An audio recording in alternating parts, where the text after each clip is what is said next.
All right, so we are back. Call of Cthulhu. A little recap of last game. In the previous game, it was the morning of Wednesday, October 4th, the third day of the investigation. The investigators were at the sanatorium. Sanatorium? You were playing something else. Anyway, the asylum. There you go. Arkham Asylum.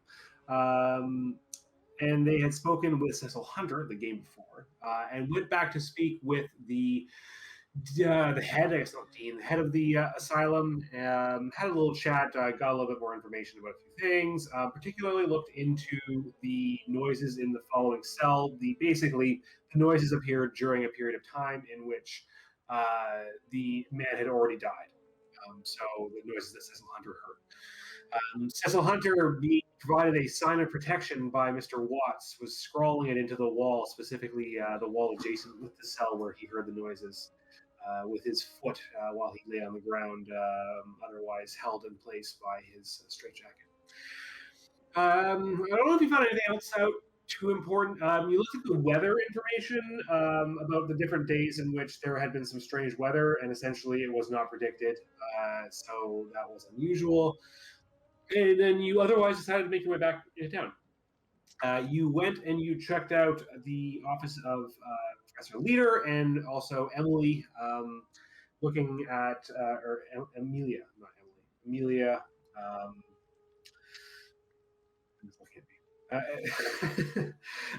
Amelia. You found some signs on her desk of her researching some things around. Oh, I forget how exactly I phrased it. I don't want to say the wrong thing and give you extra clues. You found some interesting information upon her desk about things that she was researching. And you also were looking at the particularly for Edgar Allan Poe related references, and took a look at the mirror again that had been smashed. You end up finding that there was strange warmth still in the wall, reacting to something. But nothing like a huge major breakthrough. I think, I don't know, from your guys' side, what was the most important thing in all of that happened before we get to the actual end of the last game?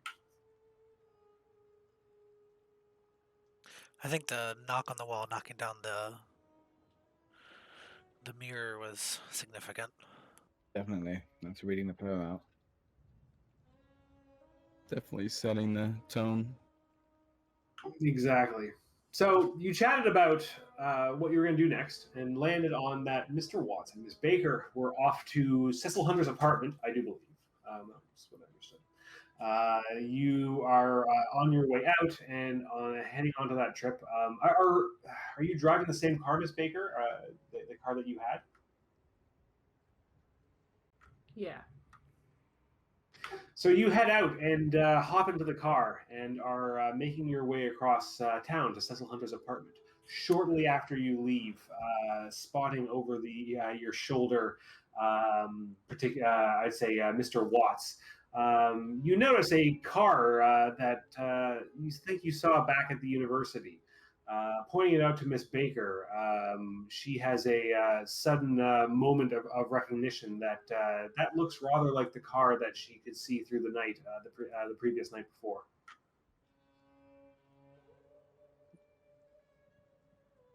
Obviously, difficult to recognize considering the darkness and the rain the previous night, but it does seem vaguely familiar. And we're in the car at this point? We're in the car at this point. But we're going to cut away from that before you get a chance to decide what you're going to do. And we're going to go over to Mr. Wright, Miss Galloway, and Mr. Brady. Mr. Keeper, just one question though. As she's driving, she's going to be outside of the cabin and I'm going to be in the cabin, or is it accessible for me to talk to her? To communicate? Yes, that's right. You guys are driving a proper old-fashioned Brougham. Brougham? Yeah. Brougham? I'm never really sure how to pronounce that word. Braughan. A.M. Let's say we're Brougham.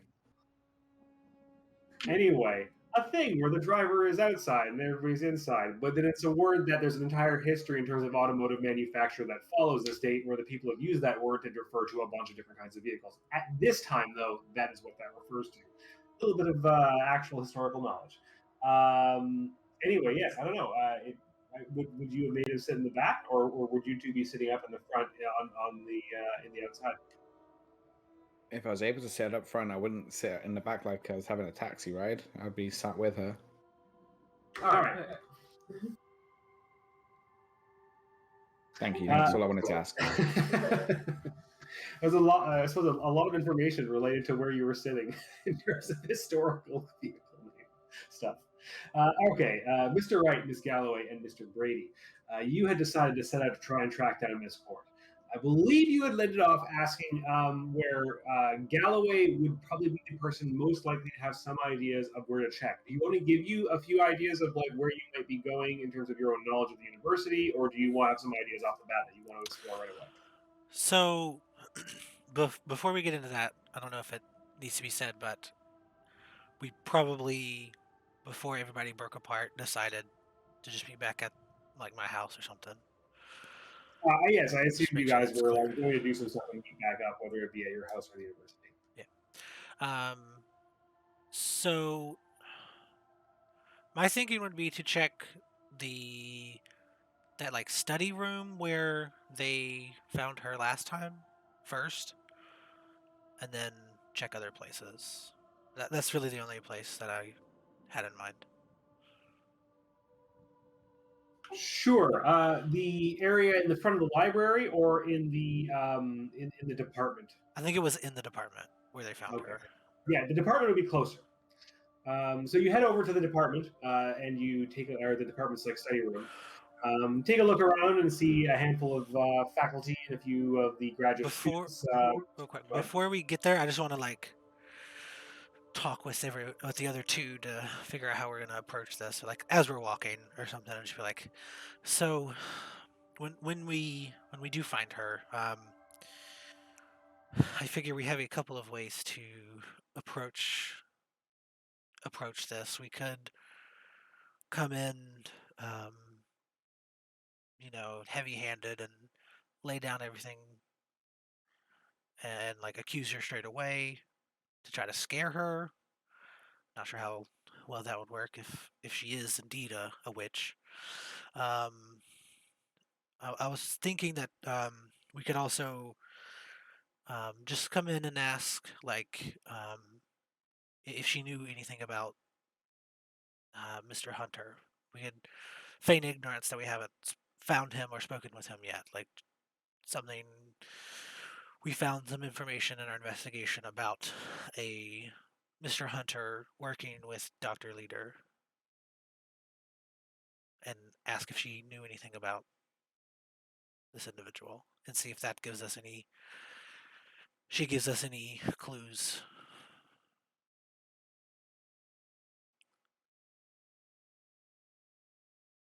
I find that once you use the stick, the carrot approach tends to be less usable, whereas the other way around, you can still proceed that way. So if we feign ignorance, her reaction will tell us a lot. That was the way I was leaning towards.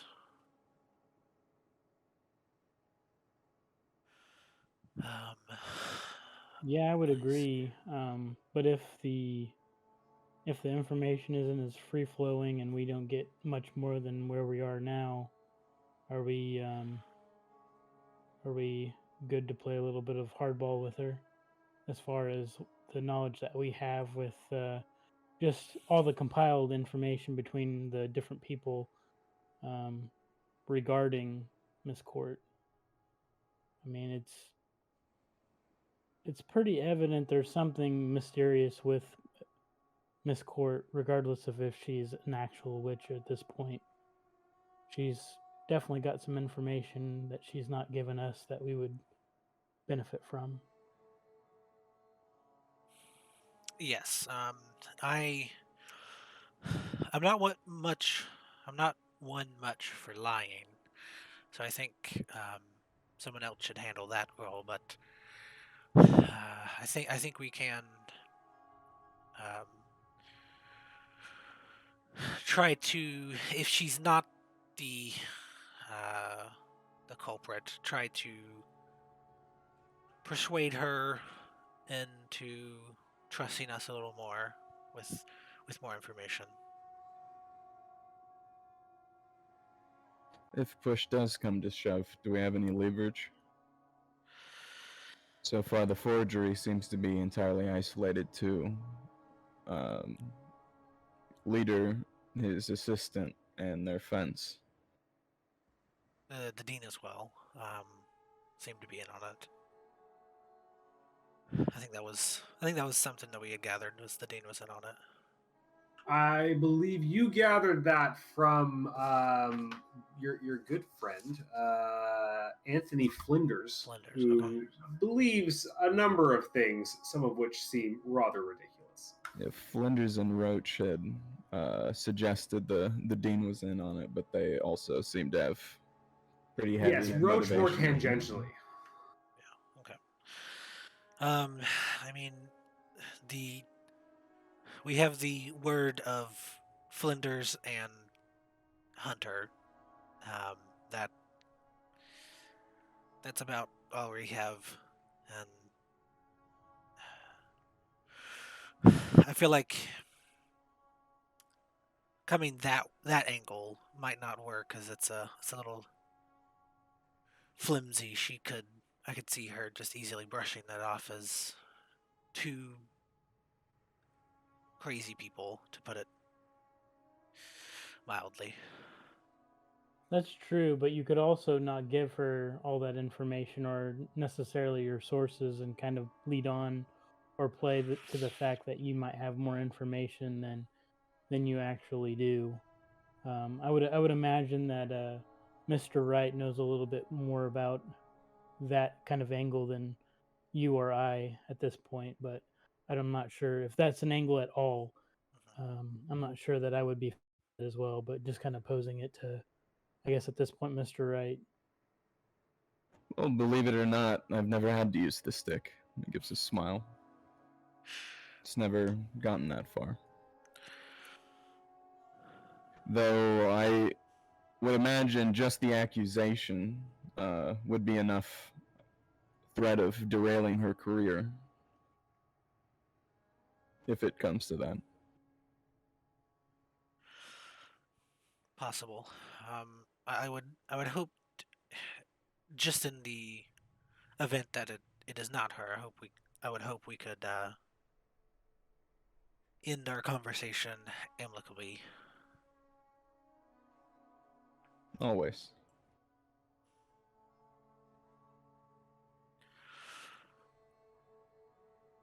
Okay, so we're gonna go in. This is out of character. We're gonna go in feigning ignorance, asking about Cecil Hunter, and then just kind of try to see where it goes from there. And so my persuasion's pretty high, so I could try to. What I was trying to get at was, if that doesn't give us anything, I could try to persuade her to trust us. So, something good to know that the when you're doing it against like a key NPC or against each other hypothetically, if somebody has over I think a 50 psychology, they have the ability. It becomes a contested roll.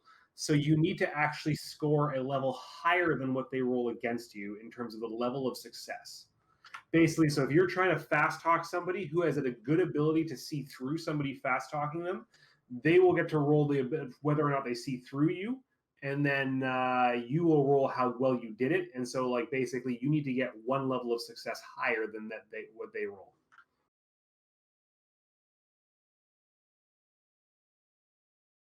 If that makes sense. Any questions?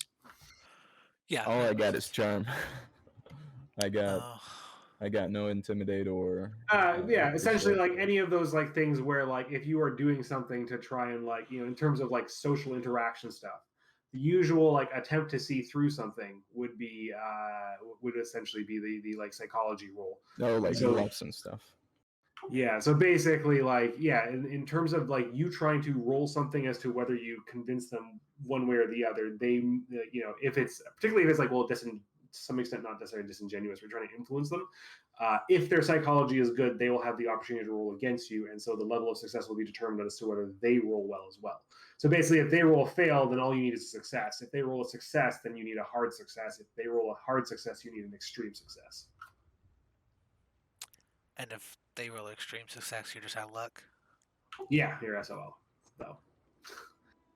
And then obviously, like, I'm not necessarily going to play this as a black or white. Do you convince them? Obviously, this will be, there's gray area here as to like what is the outcome of something. Much like in terms of pushing rolls is not like necessarily you aren't successful. The pushing a roll is generally you may or may not. Yeah, if you're unsuccessful, you will potentially do the thing, but there will be bad repercussions related to what happened. That's a general thing in this, in terms of like, sometimes a failing a roll is not that you don't do the thing. Failing a roll is that you do the thing, but something bad will happen because of it. Yeah. Does Benjamin have any fast talk skill?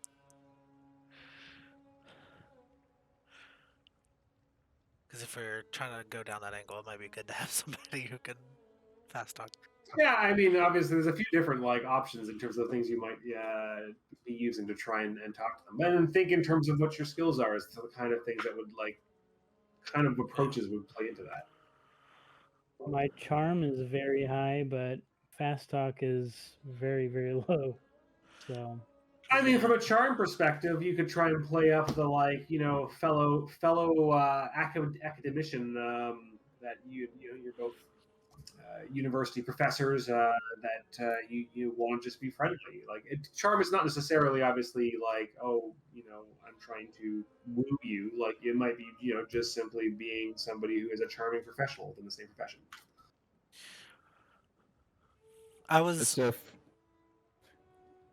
So far I've just been using charm as, things are so hard for you, they should be easier, tell me your story type of. But yeah, disarming. Yeah. So that may work. I mean, it sounds like either way. I guess just think about in character as far as what kind of ways you would try and approach the interaction. I suppose you'll have to see what happens as to where you find her and what she's doing. Yeah. I'm pretty high in bargaining, so I could potentially, if we're in a situation, could bargain maybe. Bargaining? What is... Bargain soul for documents. Right above charm. My sheet does not have that. Yeah, I don't. Oh no, yeah, I see on yours. Yes, bargain.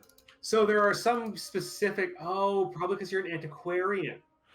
So it's specific. So there are some subsets of skills that get added to your sheet.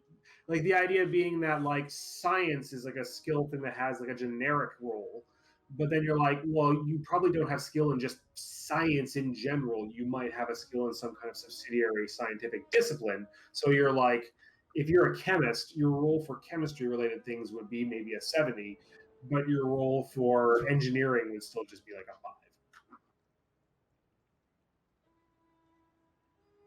5. So that may well be why that is in there. So still out of character, we got that Hunter was helping Leader forge documents. He went insane after seeing these super important documents. We're suspicious of Court just based on the fact she has blue eyes so far. And what he said when I mentioned her name. Oh, and the other guy said that she was a witch. Yeah, we got 2 people accusing her. The guy that believes in mole people, though. Yeah. Insane guy and mole person guy. I wish I could tell you the things that I know. It'd be like, well, that's totally BS, but that thing's totally true.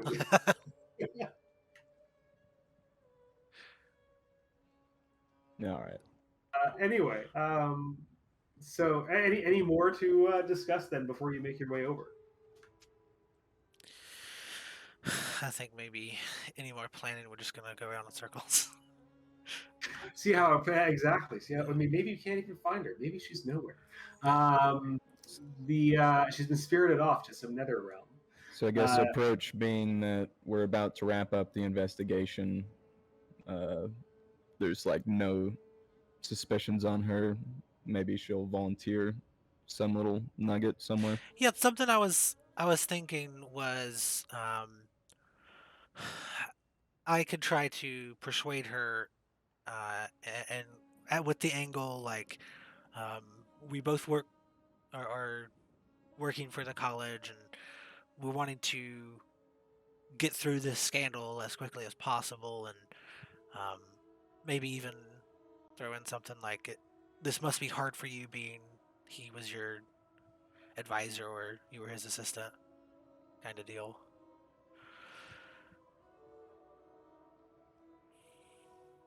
To try to get her to open up to us.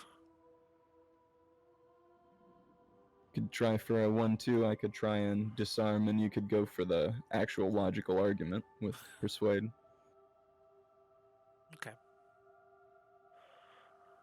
Yeah, so you and Benjamin both have that tie-in of being part of the university or university academic area. So, I was gonna say, then again, she doesn't like me very much. Maybe it'd be better for Benjamin to go for the disarm first. And I could just be trying to read her the whole time. Yeah, that might be good. The two academics, scholar to scholar. rather than the nosy, oh, now I forgot the word somehow. I've got my Alright. press Journalist. credentials outside of my cap. Yeah, exactly. I'm off the clock. All right. Well, we'll get to it. You make your way over to the to the study area, and opening the door, you see a handful of obviously faculty and a few graduate students using the various tables, desks around the area. Looking around, you do not spot Amelia, at least at first glance.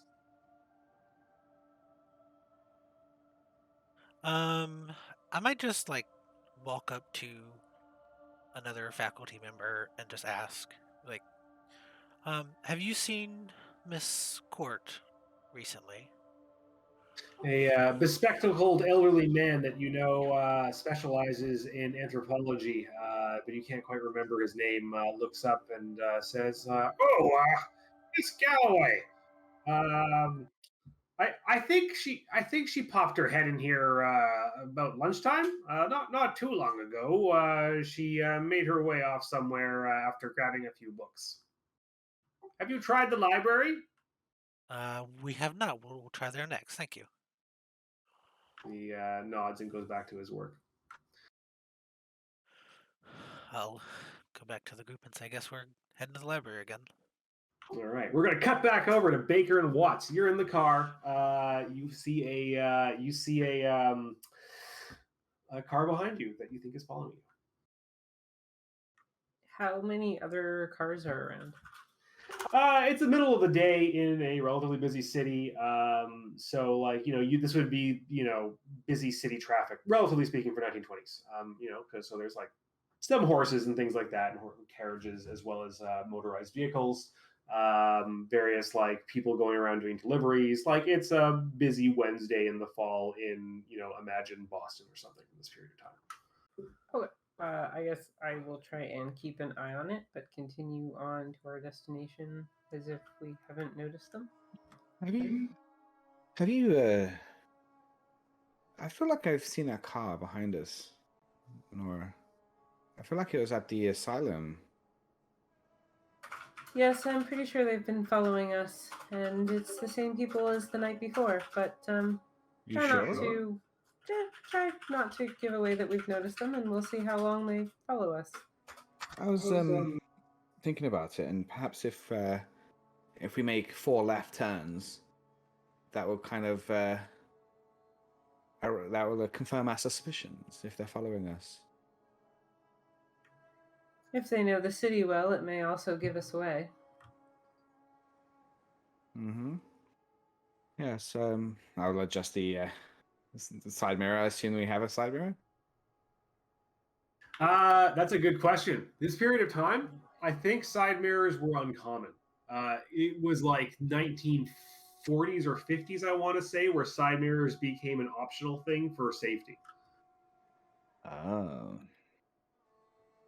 I wish we had a reflective reflective item. Do you have a... So apparently some cars in this period of time did. 1911 is the very first side mirror. But basically, yeah, like in the 60s, cars had side view mirrors but located on the driver's side. The first patent was 1921. Anyway, so possibly if it's a newer model car, maybe like It would not be new. But I believe rear view mirrors were sooner. Okay.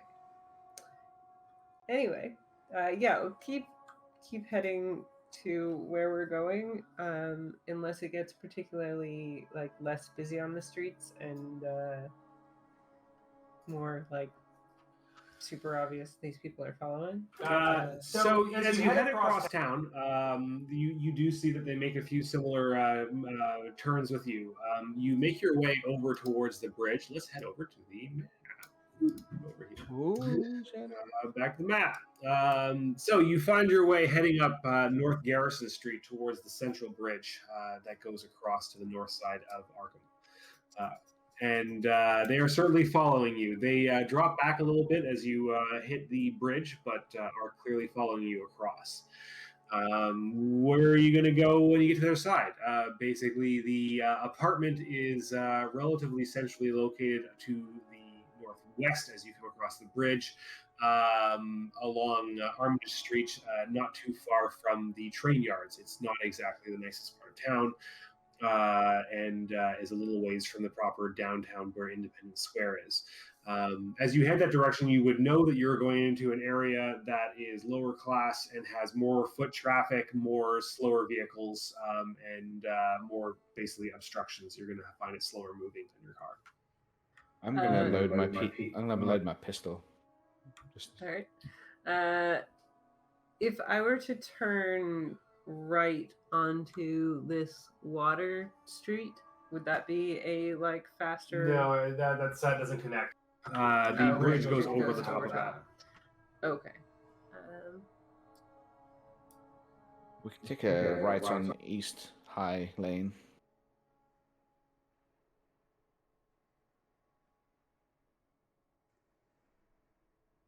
I just wanted to like try and catch him off guard before we got too far into more busy places. So are you going to try and lose him? If I feel like it would be busy enough that we could potentially just kind of. We can figure this out if we go to a chase scene. There's a mechanic for this. All right, yeah, I'm gonna try and like just suddenly turn at a crossroads and lose him. I'm gonna throw a banana peel out the window. Well, this is exciting. This is the first time doing this, obviously, and I have read the instructions for this several times over, but it's the first time, so I'm going to have to refer to it and figure it out just to make sure. Let's see. Where's my...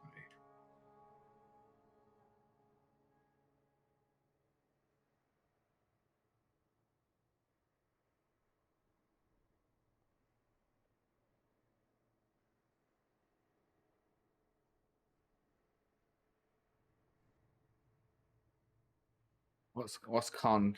Is that? What's what? Roll con Constitution, is it? But that's, I'm guessing, if you're running, and then drive if you're driving. Yeah. That is correct. All right. I really should have invested in drive. Yeah, do not let me drive. I'm at 20.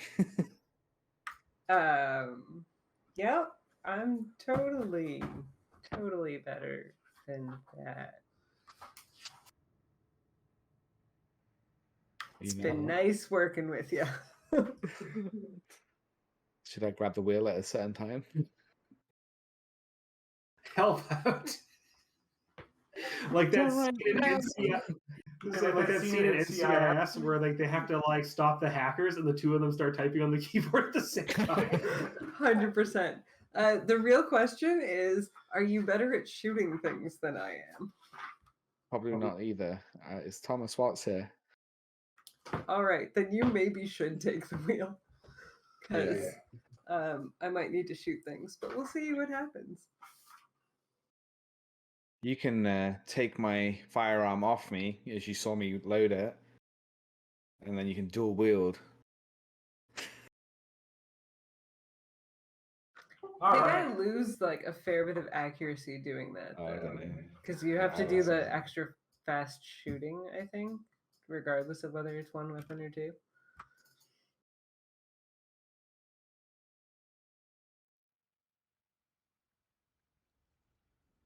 I could be wrong. Okay. Oh, geez, we need chase music. Jeez, I'll think about it in a moment. So we the drivers go in order of their I guess with cars. I guess they're your drive car ability. Hold on a second. Let me go check.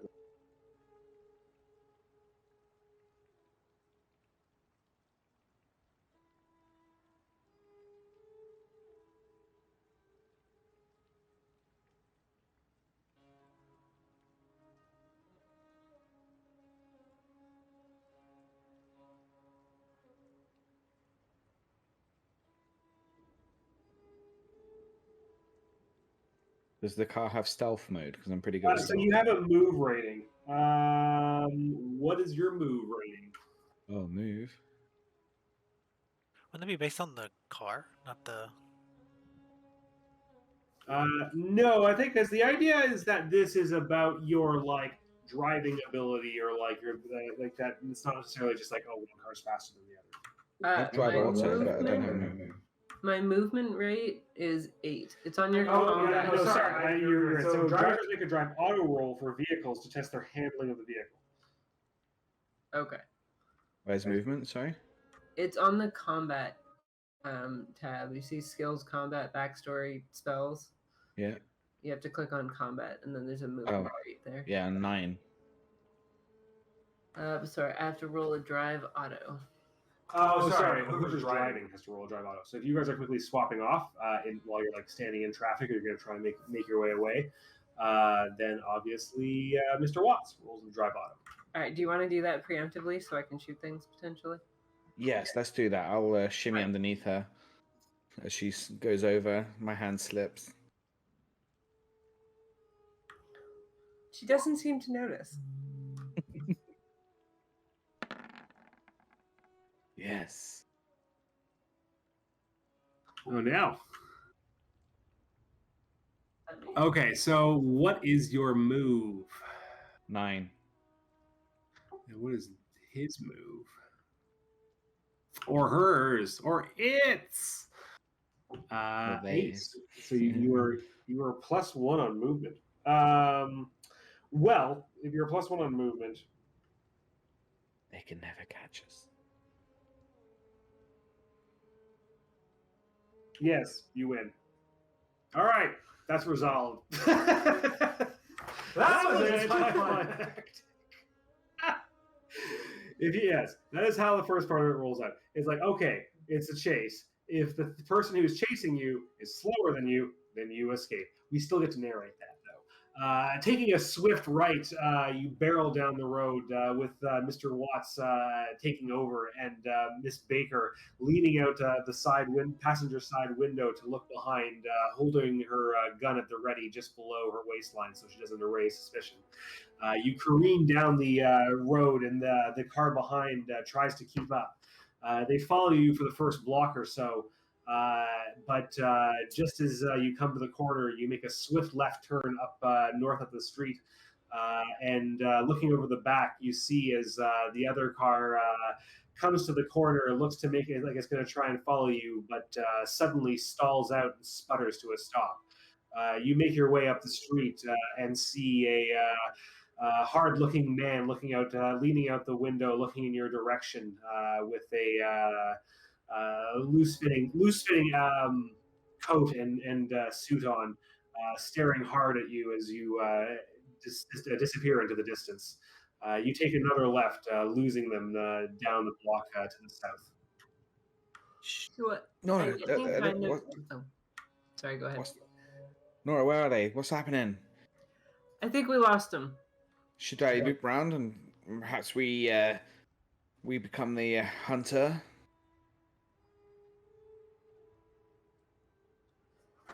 Might not be a bad idea to at least get a better look at them. Slow down just up ahead, and I will. No, are there like alleys and stuff? There would be alleyways. Yeah, absolutely. You're in downtown. There's a bunch of Alright. different commercial buildings and stuff. This is also like my home city. So can I like jump off the car when we slow down and go circle back and try and get a look at this guy? Sure. Yeah, absolutely. Give me a. I guess it'd be stealth to try and sneak up on him. Yeah, basically. Oh, geez. I think that might be my first significant failure on a roll like that. This is a contested roll against them. Let's see.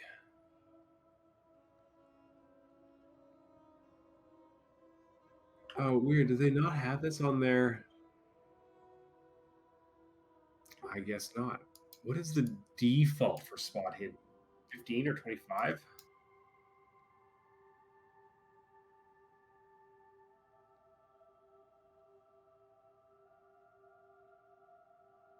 Oh, I don't know why this isn't obvious in the actual sheets.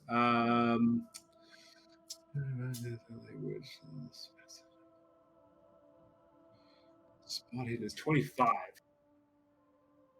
They will be doing this at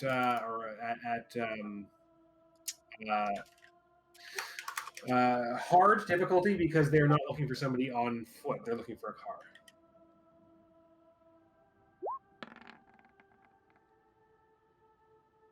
They are not successful. So you see the car speed past.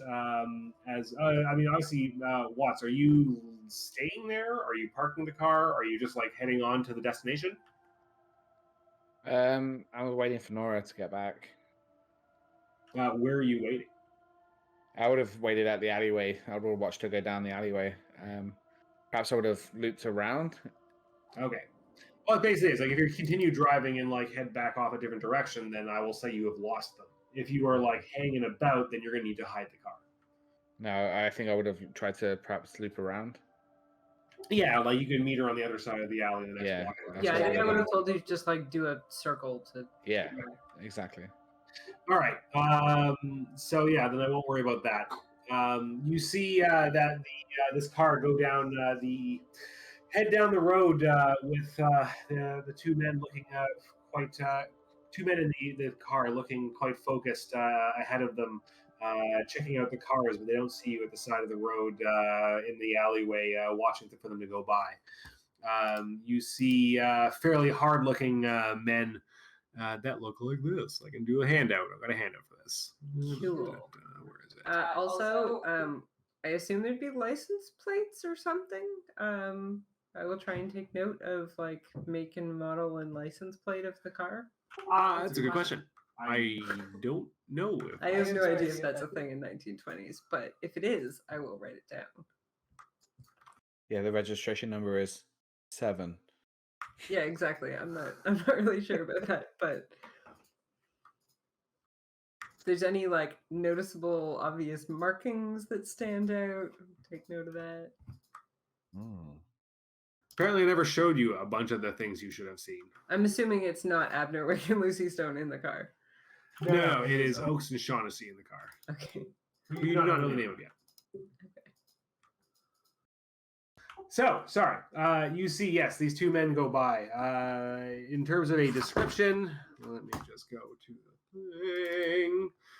And, yes, basically wearing ill-fitting gray suits and wide-brimmed fedoras pulled low to shade their features. One is older, while the other is younger. Besides that, you can't really make out too much. They are pretty generic, older-looking white dudes. And yeah, they head on down the road, going past, and that's all you see.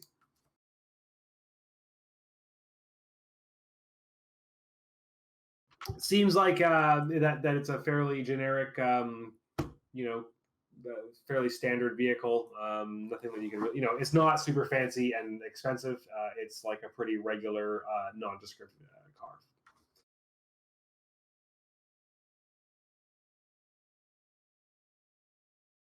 Did you get a good look at them, Nora?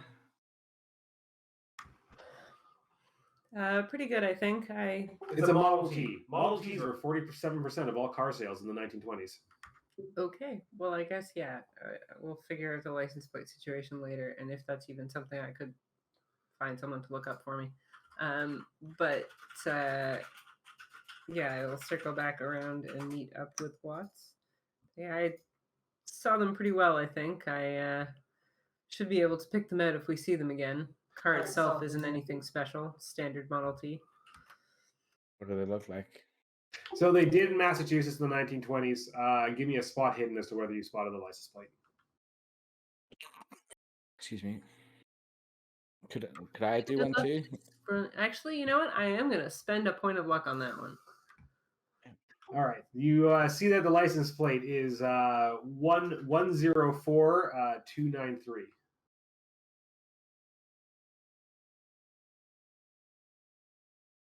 Yeah.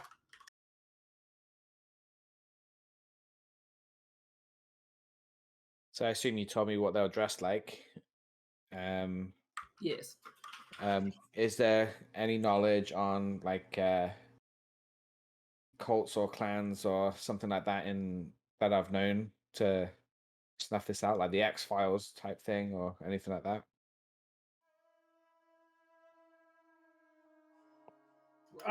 Nope. No, this doesn't particularly ring a bell. Okay. Yes, all right. I guess, yes. What are you guys doing next then? Well, continue on, I suppose. Yeah. Do you want to take the wheel again, or do you want me to continue driving? You may as well. I'll keep a lookout just in case they manage to track us down again. But may reach out to some of my contacts in the police force, see if one of them can tell me anything about this car. All right, we're gonna. Yeah, no one. Sorry. As I say, we're going to cut back over to Mr. Wright and Miss Galloway and Mr. Brady. You are presumably on your way to the library. Anything you guys want to do before you get there?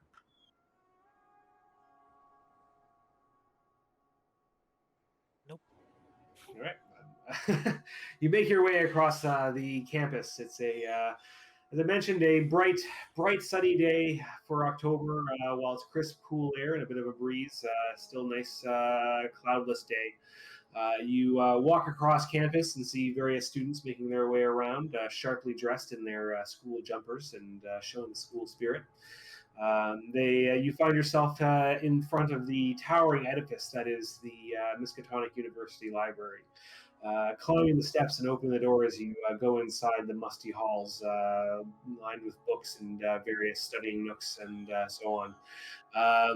Heading in, you walk down the line of rows towards the main desk.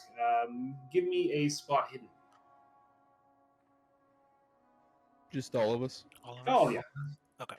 Unless you're not paying attention. If you in character not paying attention, then don't give me a spot.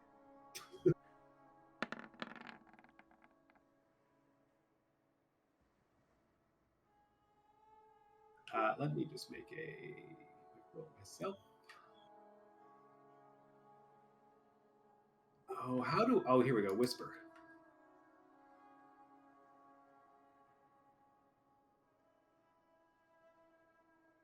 Both of you see a clearly not hiding very well Anthony Flinders look up. Or sorry, all three of you, yes. Look up from one of the far tables and hastily shut his book and start packing his bag as if to get up. Interesting.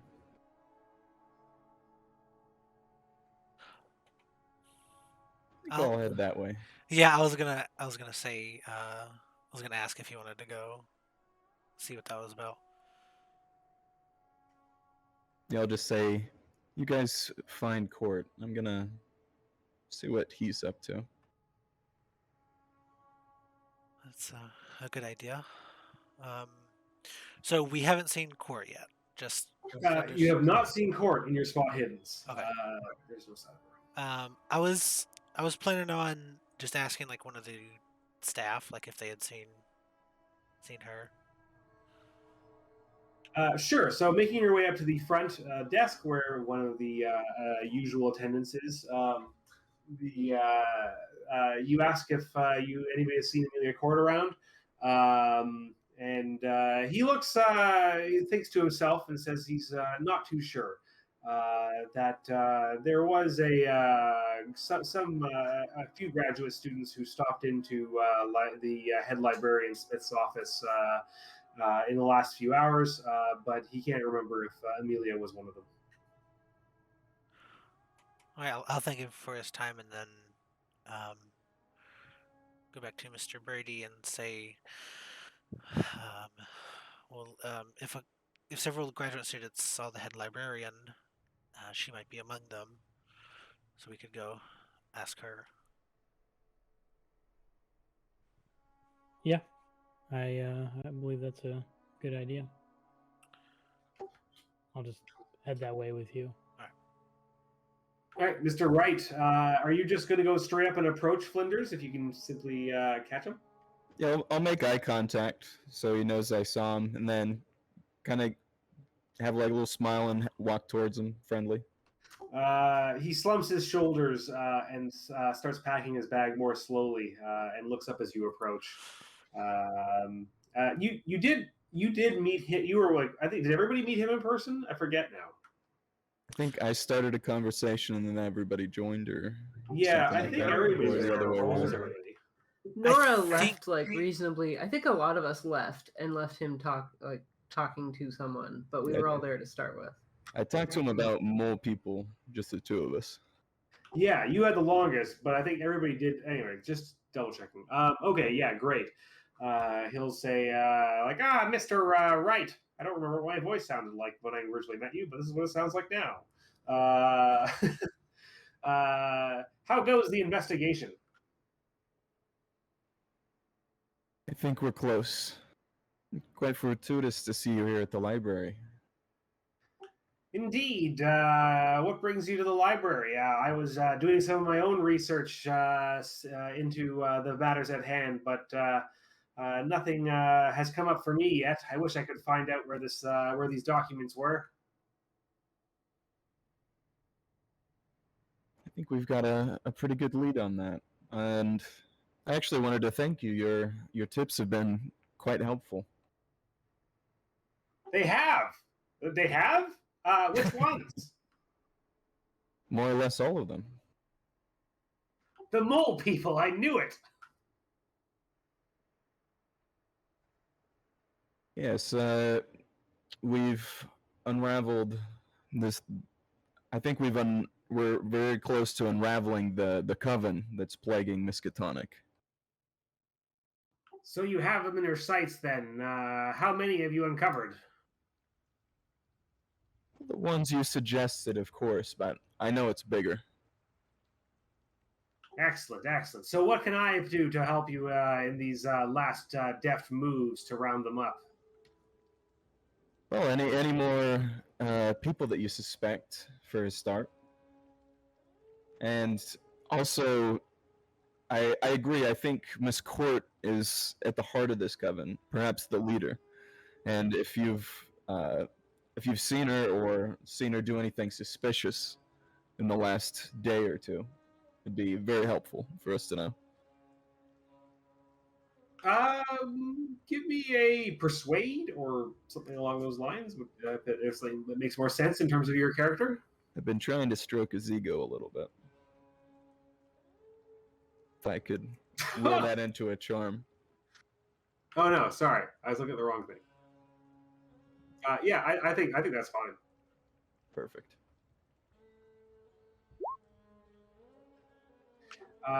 He looks at you for a moment and says, like, well, if you must know, The reason that I've been here is that I'm waiting for the witch leader herself to come back out of the stores deep underground. I know they keep all of the best materials down there, but an undergraduate such as I can't get access. She went down there a mere couple hours ago.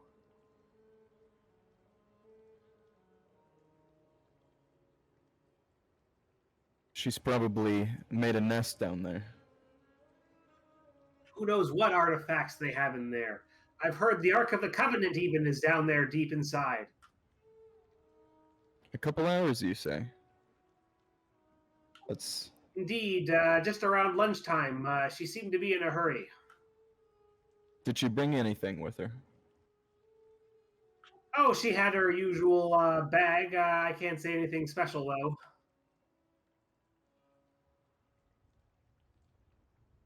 Well, if this is the case, then my companions are in great danger.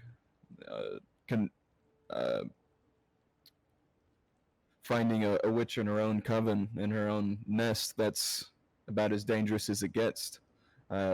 Thank you for taking the initiative. I'll let you know how it goes. I'll wait for you here, and I'll be ready to assist. Hold on, though. Let me give you the rest of the coven. And he goes digging through his bag. He finds a notebook, and he tears a page out and hastily hands it to you. I give him a handshake. When all of this settles, the reports will remember you. Your contributions to this, unraveling all of this. I just hope for justice to be done, but, well, if there is rewards to be had, please let me know. I hastily try and catch up with the other two. And glance at the paper on the way. Is it just a bunch of random classmates, or do I recognize any of the names? It is about 120 different names of various students and faculty in the school. Does there seem to be any kind of sorting to them, like any kind of suspicion or like? No, ranking? it's just a long list of hastily scrawled names. Of course. Some of them have various weird iconography next to them. Not like weird, like a cult, just like little stars and like stuff like that. Perfect. All right, that's it for me. All right, so as he's on his way back, you guys will make your way over to Miss Smith's office, and if you're knocking on the door, you shall find her available. I guess I'll if the door's unlocked, I'll come in first. Yeah, she beckons you in and says, Galloway, I was not expecting you back so soon. Yes, I'm looking for Miss Court, and I believe she was here recently. Would you happen to know where she is? Oh, Amelia, yes, lovely young lady. She had some research to do down in the deep archives. Something to do with the Hobhouse documents. She's been down there a lot recently. I think you'll find her on the 3rd level. Would it be all right if I went down there to speak with her? She'll nod and say, yes, but only, but of course, only authorized personnel down there. I can't be giving you any exceptions.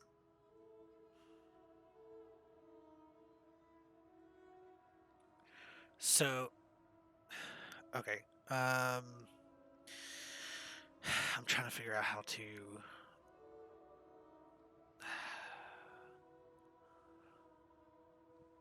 So she's basically saying Brady can't come with me.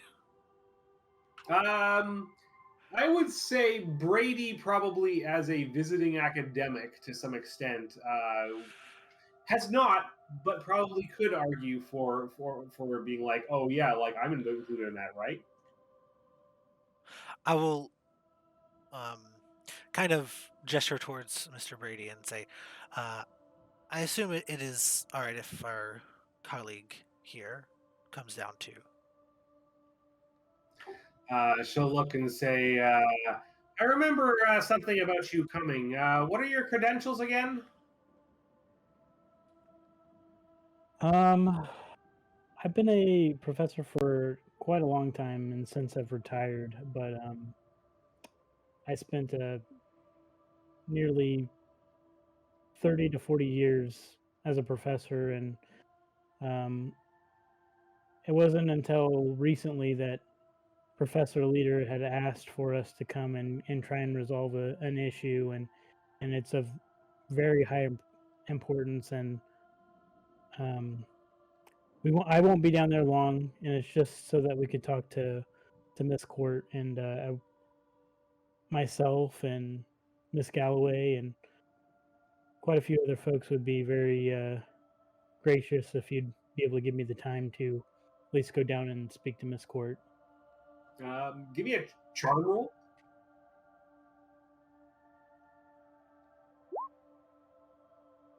You are so charming. She sits back in her chair and fans herself slightly with some papers on her desk and says, like, "Oh, of course, dear. You're welcome to go down."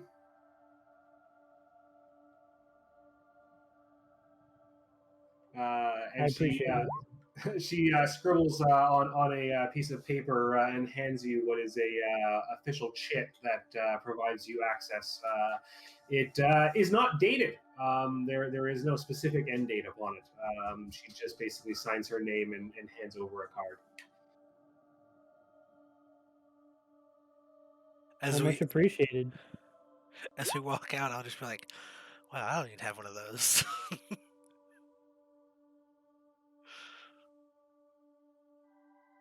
So heading out, this would probably be the timing that Mr. Wright would catch up with you. I found out where Miss Court is. She's been down in the archives. Yes, we just spoke with Professor Smith. Was her name? Yeah. She's on level 3 to be exact. I'm not sure they'll let you come down. But the two of us are allowed. I give him a bit of a look. The hell they won't, and I'll walk into the office. Miss Smith looks up and squints at you and says, "Yes, young man." Miss Smith, it comes to my attention that I require a pass to go into the archives. Indeed, and you require even some credentials to ask for a pass. Who let you in here? I pull out my press pass. Of course, if anything were to be damaged, it would ruin my career. So the stakes are very large for me. I would only have the most utmost care and respect for any of the items contained within. All right, you can give me I guess, like charm or fast talk roll. It's going to be hard. Fuck.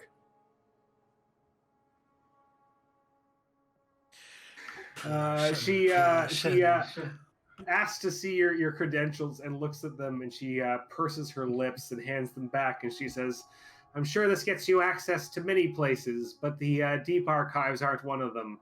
I'm afraid unless you get some kind of official dispensation, I can't provide you access."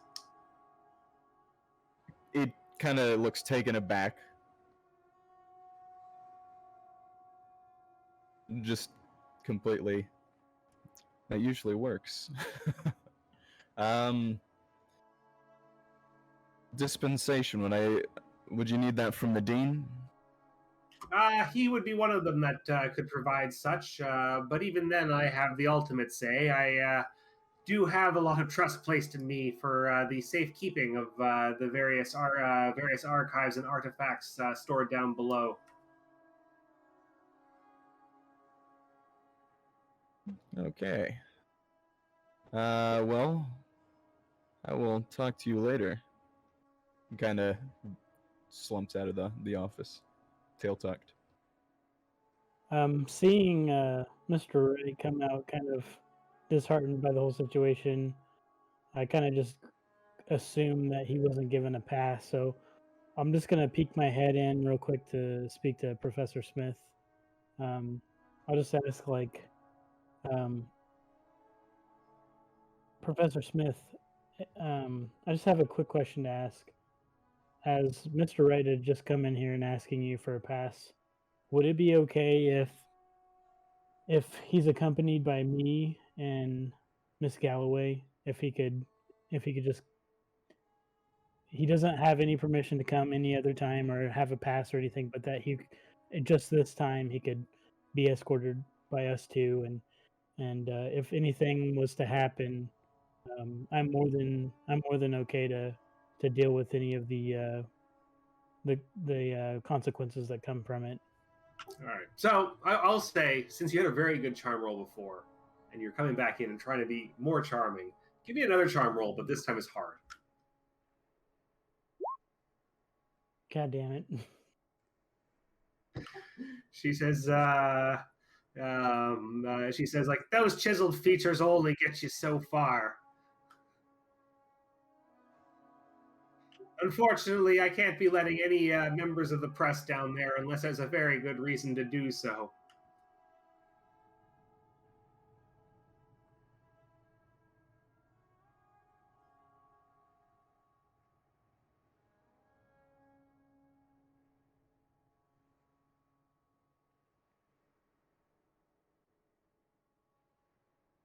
Well, You do not.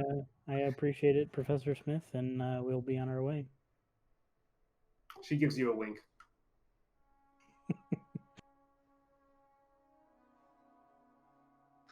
All right, so regrouping outside, do you have anything more to say to each other before you, I guess, briefly part ways while the two of them descend below?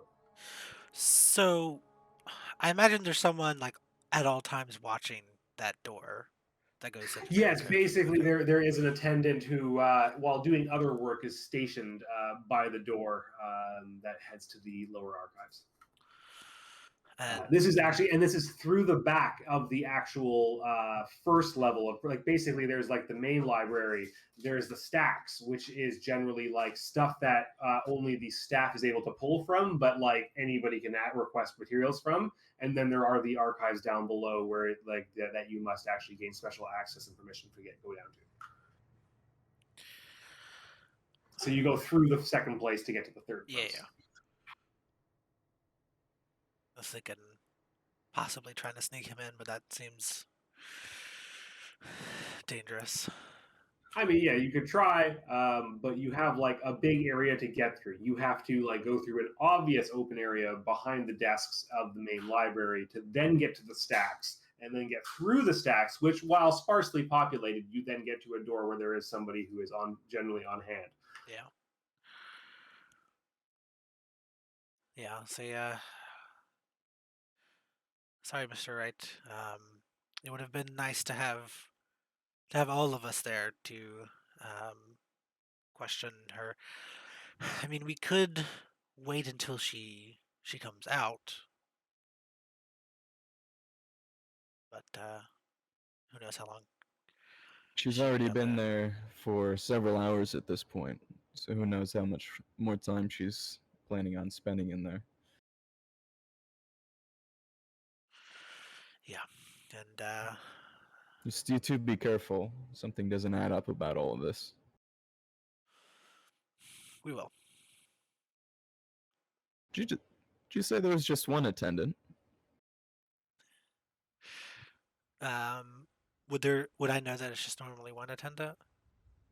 Yeah, in terms of the final door down, yes, there is normally one attendant who might not even be there all the time. Like, this is not basically like, chances are, if you shouldn't have access to the downstairs archive, they're probably not letting you into the stacks in the first place. That basically the stacks, you fill out a chit and you hand it in, and they go and get the thing for you and bring it back, and you stay in the public area of the library.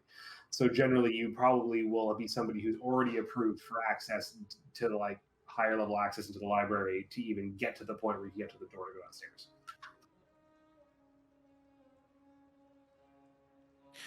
but getting him past that first barrier. That first area, yeah, would be a little awkward. I would say, so you know enough that, like, if you really want to try and get clever about it, like, there are a few doors that do lead outside from the stacks. You could possibly try and your luck of, like, going, he goes outside and goes around, and you let him in, like, basically a fire door, and from there you try and then sneak your way past the person who is by the door to go downstairs. I was more thinking of distracting the attendant long enough for them to forget to ask all three of us for passes. Yeah, you'd have to get into the first area to do that. Yes, and so yes, you could probably get into the first area and then get over to that attendant if you want to try and play it out. But then you would be in an area where you shouldn't be if they do figure out that. Oh. Okay. Basically, it's like tier 1, tier 2, tier 3, and like the 2 area is an area that, like, basically, as I said, like, normally you don't go in there. Like, people who don't have access to tier 3 don't normally in tier 2 unless they work for the university. So the base area that's already restricted, they just basically just have a sign on it that says employees only or something? Yeah, pretty much. Exactly. And so you'd have to be like, it'd be like being at, Burger King and wandering behind the counter, and somebody would probably be like, what the fuck are you doing? Like, what's going on? Okay. It wouldn't be a big deal, but, like, you couldn't really just wander your way past and get all the way to the back door into, like, the frying area and not have somebody question you. But you could get in through the, like, back door if they let you in, and then be in the stacks, and then try and make your way past the person who's the attendant. You could try to do that. Like, that would be the sort of way around this, and I would say that Galloway would be aware that there are fire exits they could let you in, and certainly automatic alarms on those fire exits do not exist at this point in time. So, like, it would just be a matter of, like, unlocking the door and letting you in, and then being like, hopefully nobody asks us what you're doing here and asks to see our passes. If it was the guard just by the gatekeeping just the first level of restriction, I'd probably try something. But if I'm already a place where I shouldn't be at that point, I'll probably walk into the first level restricted area and just wait in the open area. So if I should be able to hear someone, like, yell out or something, right, wherever they're going in the upper stacks, if something happens. Yeah. Essentially, yeah, like in that first area, it would be a back room there's a wall and stuff, but, like, I suppose, yes, it's possible you certainly hear something if there's something back there. I'll probably just wait there. I'll grab exactly. There is, like, an area that's like the study area where they bring the stuff for people who have requested things from the stacks. I'll just grab a random book off of a shelf and then bring it to that area and then... Yeah, I mean, that's essentially the area that you saw Flinders in. He was waiting there because he knew it was the way that somebody would come out from the restricted area, which is through the stacks. Oh. I guess I should draw a picture of this. Basically, like, front of the library books, then, like, study area of, like, offices or, like, desks and stuff. Then you've got, like, offices and like a main desk for the actual library. Behind that is the stacks, which is an area of, like, materials that are available to anybody who asks for them, but are not just on a shelf for you to grab. And then at the end of that area is the way to go downstairs into the archives, which does have somebody on staff who is posted there to basically make sure that randos don't wander down there if they somehow get into the back area. And that is the downstairs area at that point, which has got various levels that are all just, like, various levels of stuff being stored that is, like, the, like, more secret, like, you can't just ask for stuff. So, like, you could try and wander into the stacks, but, like, somebody would be like, you could try and sneak in. Like, you could roll a sneak and, like, maybe just get back there. It's not super secure. But then getting from that back area down the stairs to the actual lower levels, you've got to get past somebody, which is going to notice you there. I'll just try and wait in the area that I could still hear if something happened. Yeah. So if the two of you are heading back there, we're going to cut back to Watson Baker to keep it going back and forth and keep everybody engaged. Watson Baker, you arrive at a slightly dilapidated apartment building on the west side, just north of the tracks. You pull up and you park the car. There are some kids playing stickball on the street, and a variety of people going about their daily business. Some people sitting on stoops, smoking a cheroot and otherwise, taking it easy. A couple of people drinking from paper bags, probably some very cheap swill, who are not going about their work, but this is in the lower class parts of town. And, people living their lives, laundry hanging from windows, that sort of thing. It is a 6-story walk-up that there is an entry on the second level that you can find is the address that you've been told. His studio apartment is apparently on the top level. Head up there. Check for symbols and anything I recognize. Any alien type Riley, Riley lettering, yeah. You give me a spot hidden, I suppose, but like offhand, like no, you don't. You don't. Oops. Yeah. Yeah. You don't see any particular special iconography or stuff on the outside of the building. Okay. And you do effectively check based on that roll. I guess we'll head up to the door and listen for anything inside. The apartment building is not locked, so you can certainly wander in. So if you're making your way all the way to the top floor to the apartment that you have been told, you see some people with their doors open, smells of cooking coming out of some of the apartments. These are cheap apartments that have no bathrooms inside them. The bathrooms are shared on a per-floor basis. And otherwise they are like basically generally 2-room apartments with a largish living room and then a bedroom to one side. And a small kitchenette in one corner. Would you be familiar with the area? Finding your way to the hunter's apartment door, you do not hear anything inside. If you want to give me a listen roll to see if you listen really hard, go for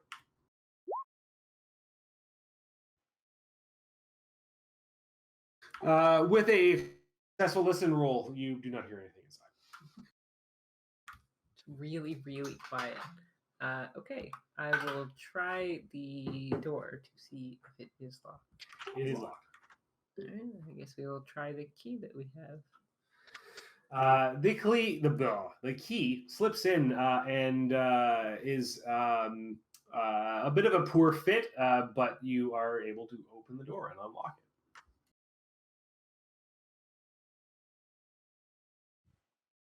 it. Open the door. Well, apparently we guessed correctly with the key. That's good news. Shall we? Yes. After you, of course. Of course. I will pull my gun free and very quietly ease the door open. Give me a stealth roll.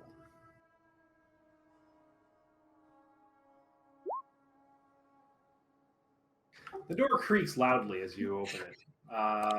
A old man with a dark complexion and gristly white hair and many missing teeth pokes his head out from across the way and says, "What are you doing here?" Looking for a friend. Sorry to disturb you, sir. You looking for that drug-addled idiot? He's been gone for a few days, at least. Yes, we were told a friend of his may still be here, but need to bring some supplies to the hospital he's staying at. Why do you think he's a drug addict? He's an artist. They're all drug addicts. Do you remember anything he's said that might be weird to you? Everything was weird he said to me. Do you remember any particular words that stood out? Yeah, I'll pay you back your $45 next week. Still hasn't paid me. That's a lot of money, you know. It is a lot of money. Is there anything else that he said? Anybody visit him quite regularly? My memory's hazy. Maybe we can pay off his $45 debt.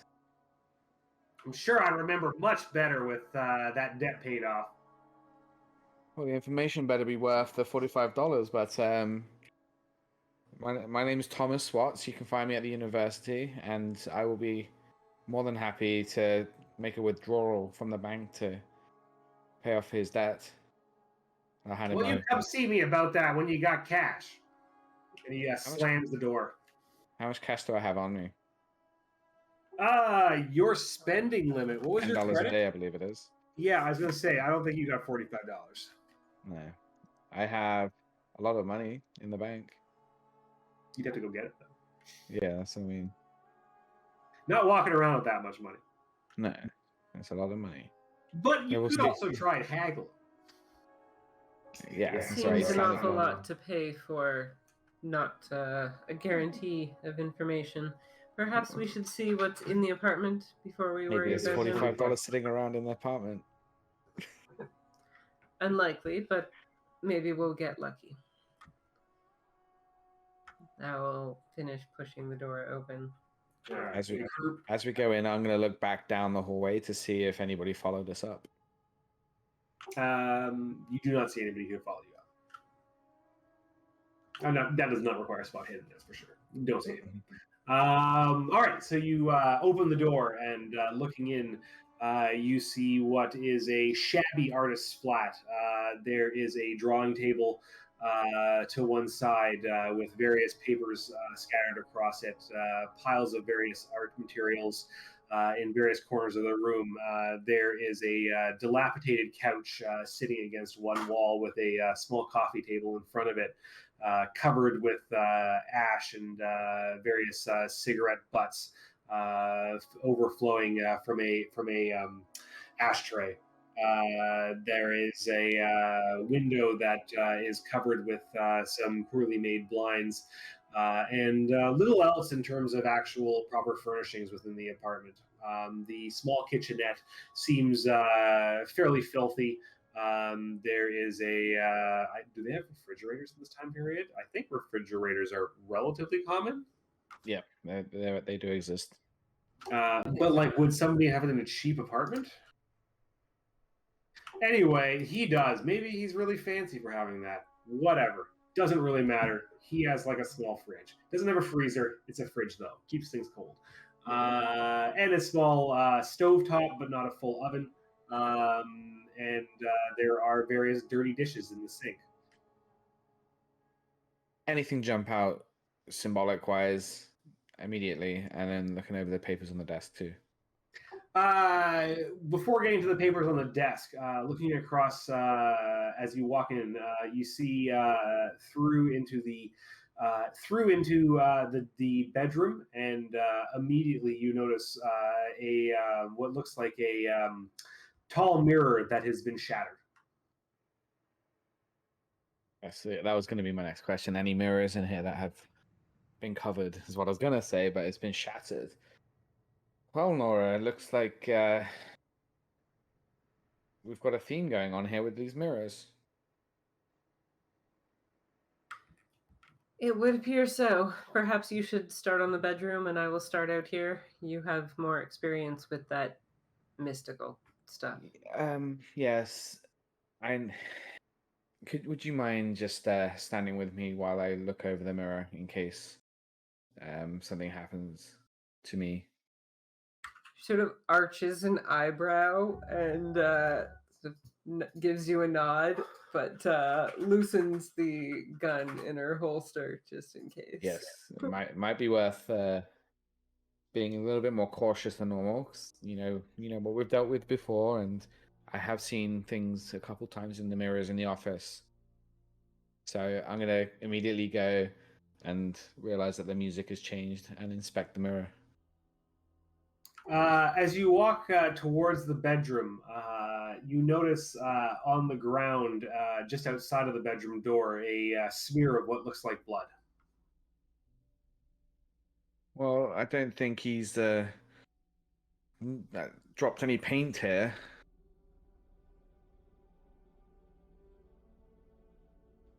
The blood smears continue with a few bloody palm prints into the bedroom on the ground. I will also ready my pistol. Yeah, I'll pull it actually out now and get it ready. And I'm gonna step to the left of the door frame and kind of look in. Looking into the bedroom, you see a terribly messed up bed. Just the covers everywhere, bits of red on the white standing out quite starkly.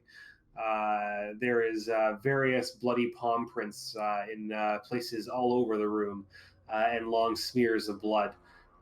To one side of the room, opposite the mirror, there is what looks like a easel with some kind of painting or other rectangular object beneath it that has a tarp thrown across it. The tarp itself has various red smears upon it. Is that where the blood leads towards that way, or is there It's like a kind of trail all over going? the place. In terms of, it looks like whoever was bleeding, like basically touched a bunch of things in the room at various points in time. So it's not specifically leading that way. It is one of many things that has bloody marks upon it. Is the blood clearly dried, or is it moist?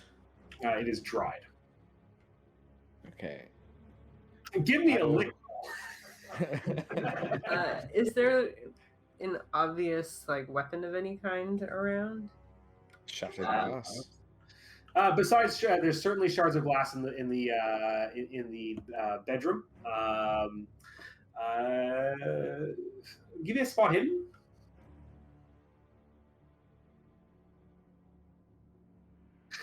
You do not see any particular weapons. You take a look around briefly for any kind of obvious weaponry in spots that might be able to conceal them. I will inspect it. I'll step into the room and obviously look around to see if there's any bodies on the floor by the bed, and if not, I will pick up a piece of the mirror, or if there's any mirror still left attached to the frame, take a look. You go over to the mirror. There are a few shards that are left into the edges of the mirror, but most of them are falling on the ground. Grabbing one and looking at it, your reflection seems normal, but at that moment, the shutter on the window slams briefly, letting a sharp report ring out through the space. It seems like a wind is rising outside. A storm might be brewing. The sky still seems quite bright outside. You don't see any clouds looking out the window at a glance. How peculiar, Nora. I'm gonna take a look at this painting, but I would rather you avert your gaze while I do this. By all means, holler if you need me to shoot at something. So are you staying outside of the room? Yeah, I guess I'll stay just at the doorway. Which way does the door open? The door opens into the bedroom.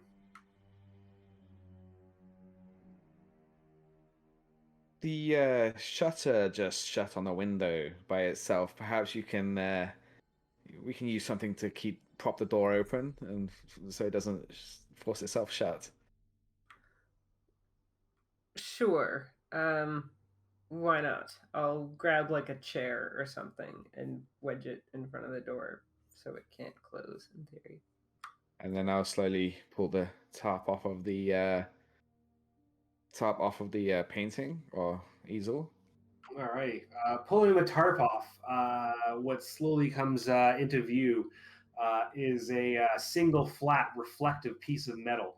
Various bloody smears are centrally located on it, where there is a clear dent. As you look upon this, a sudden darkness descends. It seems almost unnatural. The light slowly gets darker and darker over a few moments. The door to the apartment slams shut, and everything is plunged into blackness. You hear groans and screeches as red lights dance across the reflective surface in front of you. They form into a writhing mass of red and black worms that slam against the surface. The wind blows and blows again, and you hear the frames of all the windows rattle in time with this writhing mass as it surges again and again against the reflective material. Finally, the entire piece of metal buckles and breaks and falls forward from its perch upon the easel, landing face down upon the ground, and light floods back into the room. Give me a sanity roll. I'm straight. Yes, both of us? Yeah, okay.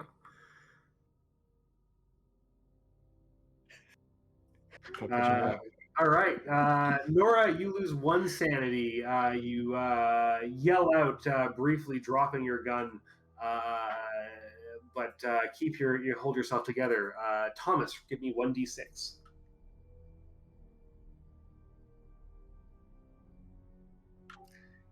You stumble backwards, falling upon the bed, and find yourself wrapped in these bloody sheets that are on it. For a few moments, you writhe and buck as this feeling takes over you. It feels as if worms are crawling across your skin. Something is trying to pull upon you, trying to use you as a way to pull itself forward. You snap out of it as the light returns to the room, and you've lost 2 sanity. I've now lost 3 sanity overall. Not nearly as bad as the last By this point in the last one, I think we were done, actually. This was like the game that we wrapped up in terms of number of games for the last one. Yeah. Okay, we're going to cut back over, before we talk about what happens after this entire experience, to Wright, Brady, and Galloway. Primarily, I guess, Brady and Galloway at this point. I guess to make myself useful, I can do a little research while I'm down there. Just waiting for them to hear if anything goes down. You could also, of course, keep an eye on good old Flinders, too. Is true. Not that you couldn't also do some library using. Well, give me a library roll. Tell me if there's anything particular you're looking for.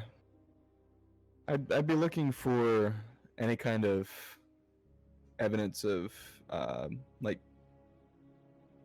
Coven activity in Arkham in the last 20 years. Sure. Give me a library roll. Spend some time poring over various papers and so on. You do, I will say, you do find some information that kind of mentions this, but nothing that really sparks a connection that helps you lead to some other kind of uncovering in terms of this particular mystery. But I'd say broadly, your time is not completely wasted. That you do hear of, you do read a few things talking a bit about whether it be uncovering new information about the original witch trials, like historical information, as well as a few people being accused of unusual things, but stuff that you would generally write off as just regular sort of local gossip and that sort of thing. Did you say Flinders was in this area? Yeah, Flinders is in the same area. He's basically at the same place you are, waiting for people to come. So that's why he was trying to get out, because he wasn't supposed to be in the area? No, basically he was trying to get out because he saw you guys and was like, "Oh no, I'm trying to stake this place out. I don't want to get them to cross question me. Maybe I suppose you don't know this exactly. He might have other ulterior motives in terms of not being seen by you." I'll keep him busy. I'll get him involved in this research. Yeah, absolutely. You can certainly press gang him into helping you and looking through stuff. That's it for me.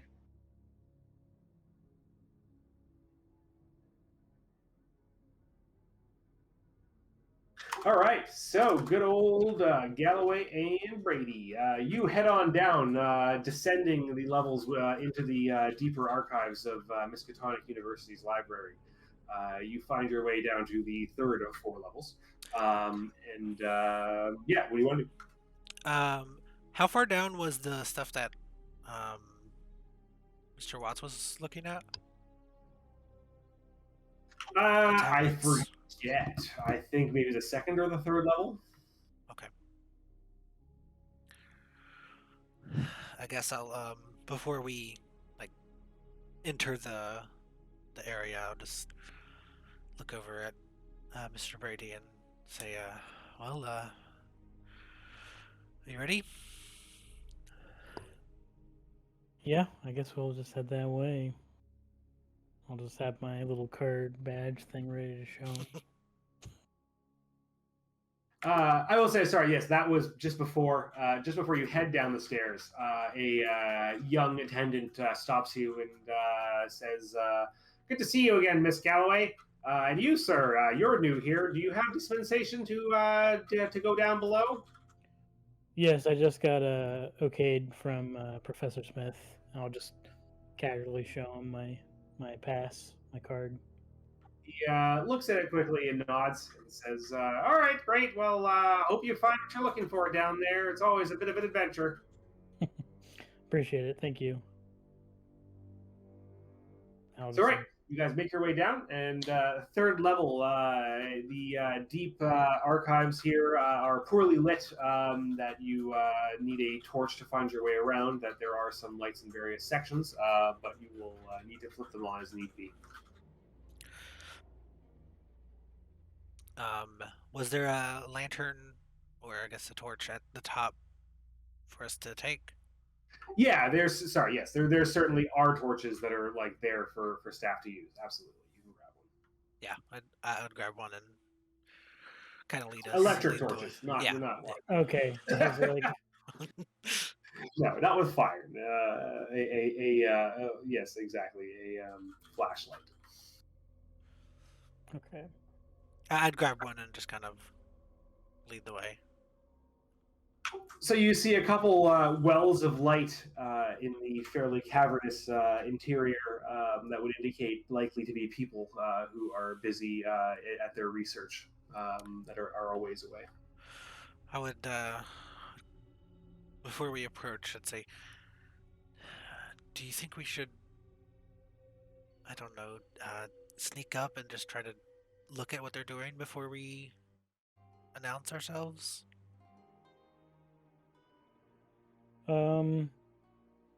So are we able to make out silhouettes from these like different like oasis of like lights, like these little along the they are largely like you can tell the lights there, but like it's a whole lot of shelves with like various places where there are either smaller little rooms off to one side, or in this case, in terms of light, there are just like small areas that are opened up that have like a few open desks for people to be able to look at the things that they're like looking at down there.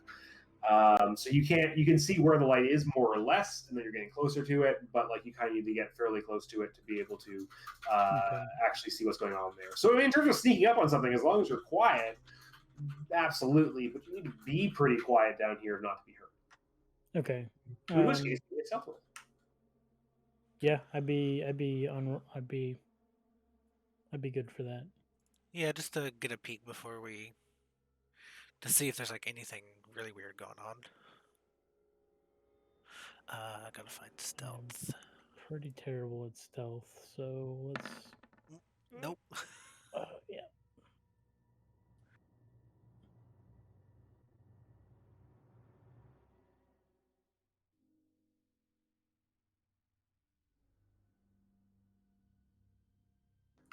Making your way over to one of the first wells of light, you peer around the corner quietly, and you see Amelia looking at you.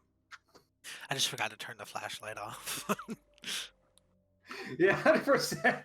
Just like she clearly sees the light, and she's like, "Oh, hello."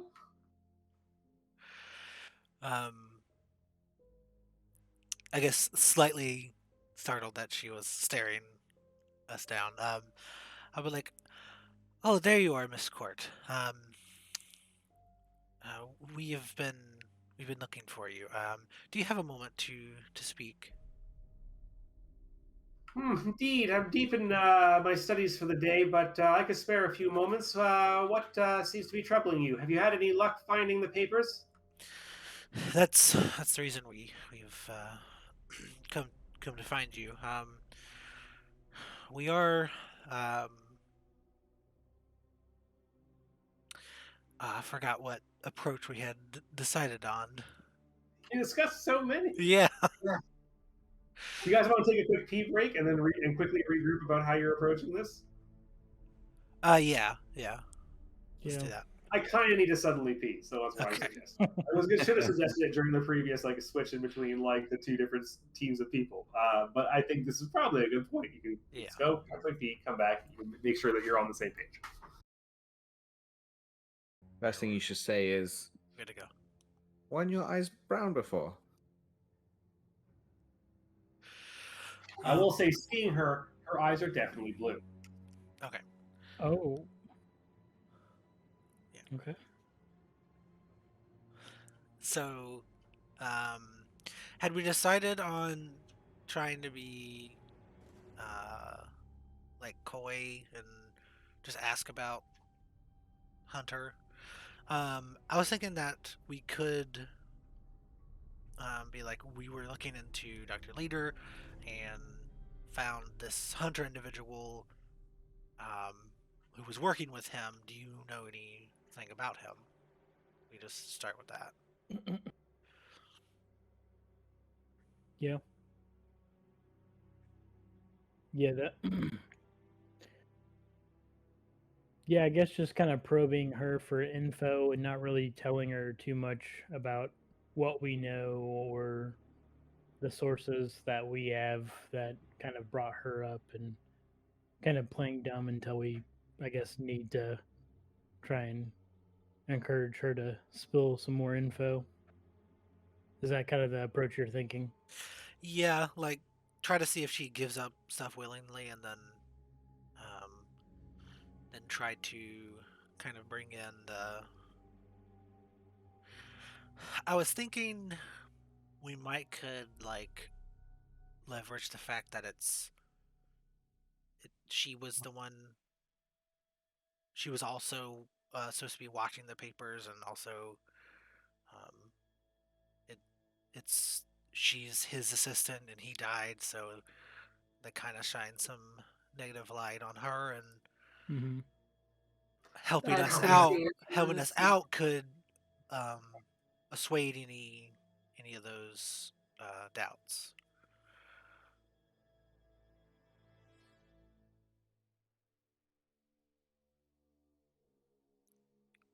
If we get the sense that she's holding stuff back. Okay. Yep. Completely agree. Okay. Alrighty. Well, what do you say? Unless you if you don't want to go through the full RP of it and want to simply describe how you're approaching and do a series of rolls, we could certainly go that direction. I figured we can RP it. So yeah, when she acknowledges us, I'll try not to jump and startled by her noticing us now, but we're like, yes, we were looking to ask you some more questions about the papers and just the investigation in general. We had come across an individual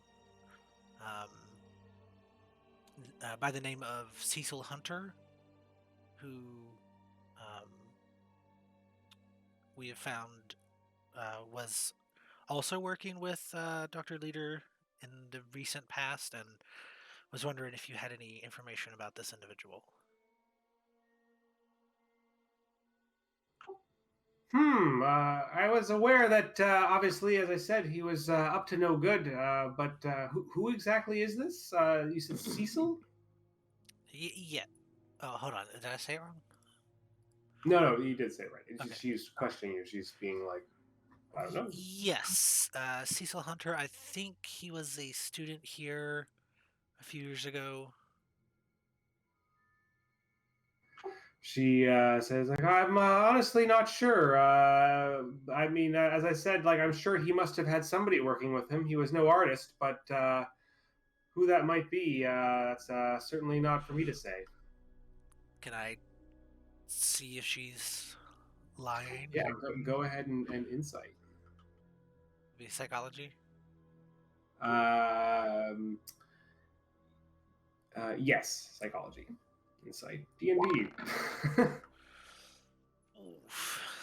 I'm so trash at psychology. This is gonna be bad. Yeah, she seems straightforward. You don't get a sense that she's being evasive. Yeah, Mr. Brady, you want to try to help out here? We're gonna do it. Holy crap! Nice.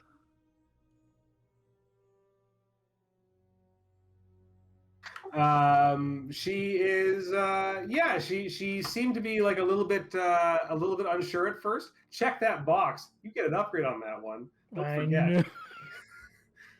That is a getting one of those rolls where you're like, now I get to upgrade the thing that I'm terrible at. That's like highly valuable. Anyway, sorry. Yes, you would get the sense that she did recognize the name and is playing coy.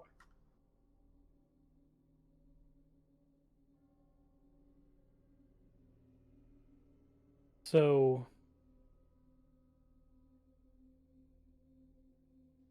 as far as your dealings with Professor Leader, was there anything of importance or significance that you could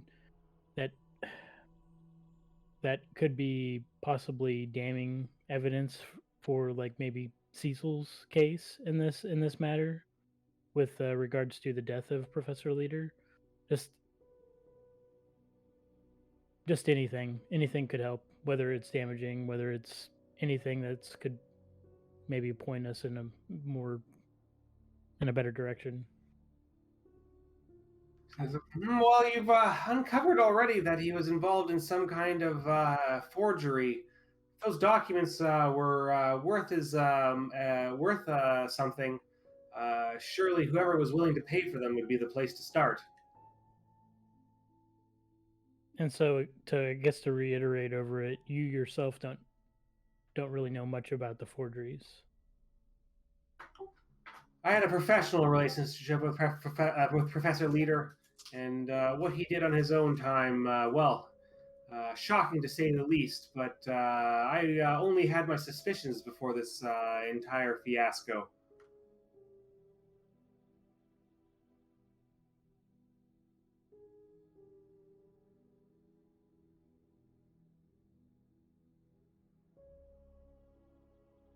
So you're saying that your relationship with Professor Leader was strictly professional. So you had never really spent time with him outside of work or outside of the walls of academia. She'll sigh and say, "It's like, well, if you have to know, Leader seemed to try it on with every woman in the department, but certainly not someone I'm interested in. Was interested in being too friendly with outside of school. I was really simply here to further my academic ambitions."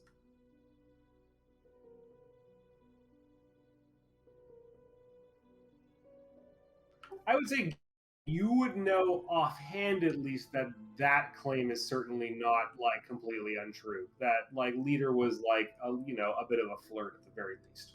Yeah, that seems consistent. He might have tried it on with you at some point in time as well. Yeah. Not like offensively so, but like clearly was like, "Hey, how's it going?" Yeah. Miss Court, would the conquer worm mean anything to you? You're a fan of Poe, then? Historically, not very much so, but as of recently, you could maybe say that. It is certainly quite the poignant poem, but poetry isn't exactly my first love. I'm definitely more interested in historical findings and focusing on my studies. Okay. So, given that poem in terms of today, do you think how would you think that that poem would pertain to maybe our situation, or maybe if not our situation, maybe your situation? Has it come up recently that um, that maybe the context of the poem might make sense with what's going on now? Give me a charm roll. Okay.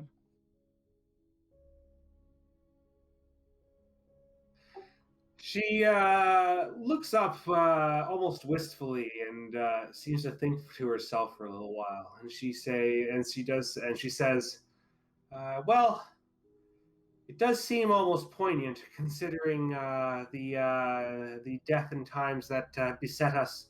But well, I can't say it's exactly unbefitting of the situation, but ultimately, is it useful? What are you getting at, Mr. Brady?"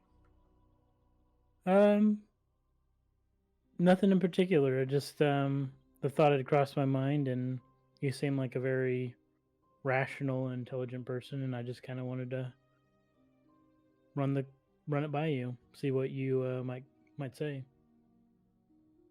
Indeed, but does any of this particularly pertain to finding the papers? Is there anything concrete that you found? Um, Whether or not it pertains to the situation at hand that we're related to, um, it's unclear, but um, the results could yield good for the situation, or it may have nothing to do with it. But right now, we're just kind of trying to make sure we just cover every angle. And that was just some kind of an impromptu question I had for you, and I don't know, just feeling it out. It's all new to me as well. I hope I don't offend you in any way. But as far as concrete evidence, I'll leave that to Miss Galloway to explain or describe. Oh no.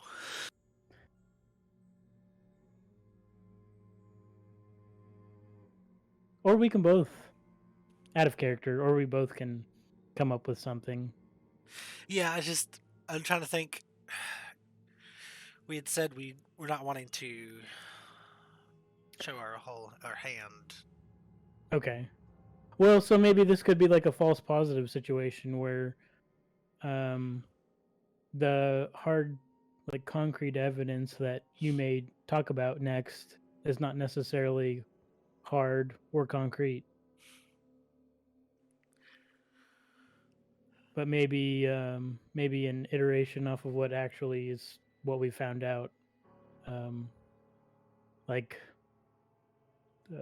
Yeah, I mean, point the blame in a different direction and make it sound like you're relatively sure, and maybe she'll think that she's in the clear and say something stupid. Okay. Lucy Stone, because Lucy Yeah. Stone had a relationship with Professor Leader I was just and thinking. some sources. I was just thinking I could say like something along the lines of multiple sources have mentioned witch activity, and it seems those sources seem to point towards Lucy Stone.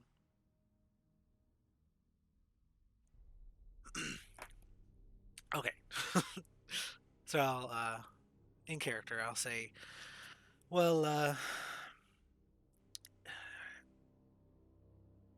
nothing is super concrete at this point, but our investigations have led to the mention of witch activities by multiple sources. And it seems those sources point towards Miss Lucy Stone. She raises one eyebrow and says, "Which activity? Which activity, and not the kind that's simply in these in these papers that we're studying. I mean, that's what we're looking at here in these papers. It's all the witch trials, but in the modern day, really, Miss Galloway." I understand it is it's a little out there, which is why I say it's nothing concrete yet. It's just what multiple sources have brought to our attention. Well, who would say such a thing? Have you been speaking with that Flinders boy? I'll say we have spoken with him. Well, he would say as much, but he believes all sorts of things. He believes in mole people. That may be so, Miss Court, but we had never said that had came from Flinders. So It seemed the likely guess. You could surely understand why. Of course. But yes, we have spoken with him, and we do take everything he says with a grain of salt, as he is one to believe many things. So as during this part of the conversation, as she's carrying a conversation with Ms. Galloway, could I just kind of start looking at the different works and literature that's on the table in front of her that she would have been looking at prior to us coming up? Yes. I was waiting for you to ask that. Could I also gauge her reaction to me mentioning witches? Yeah, sure. Give me a, I guess, psychology roll. Oh, nice. Oh yeah, just to see if like she was putting on a show of surprise or whatnot. I'll say with that roll, she seems a little uncomfortable about the discussion, but like not like very put off. Guilty. Emily just yelled out guilty. She doesn't seem particular. Yeah, like I would say that like she seems to be like a little bit evasive, but not like, oh my god, he said the word witch. It's not quite a dramatic response to it. You would not jump to the conclusion that she was just like, oh my god, he said the word witch, I'm a witch. But like in general, there was a gleaning of some kind of reaction.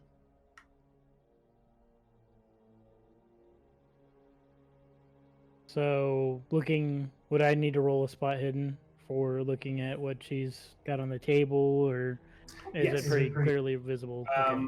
I will say there are some stuff you will see without doing a spot hidden, but roll a spot hidden to see if you see very well. God damn it. Son of a...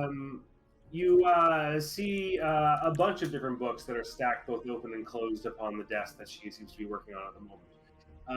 You notice that there are clearly books that are related to the witch trials period, both like the core, like proper written history, just about like the life and times of the period, as well as some specific things relating to various legal ongoings to the prosecution of witches, and then also some occult books in particular that go a bit beyond this, that deal with essentially various practices around otherworldly beings and things like that, and information about general like occult ritual stuff.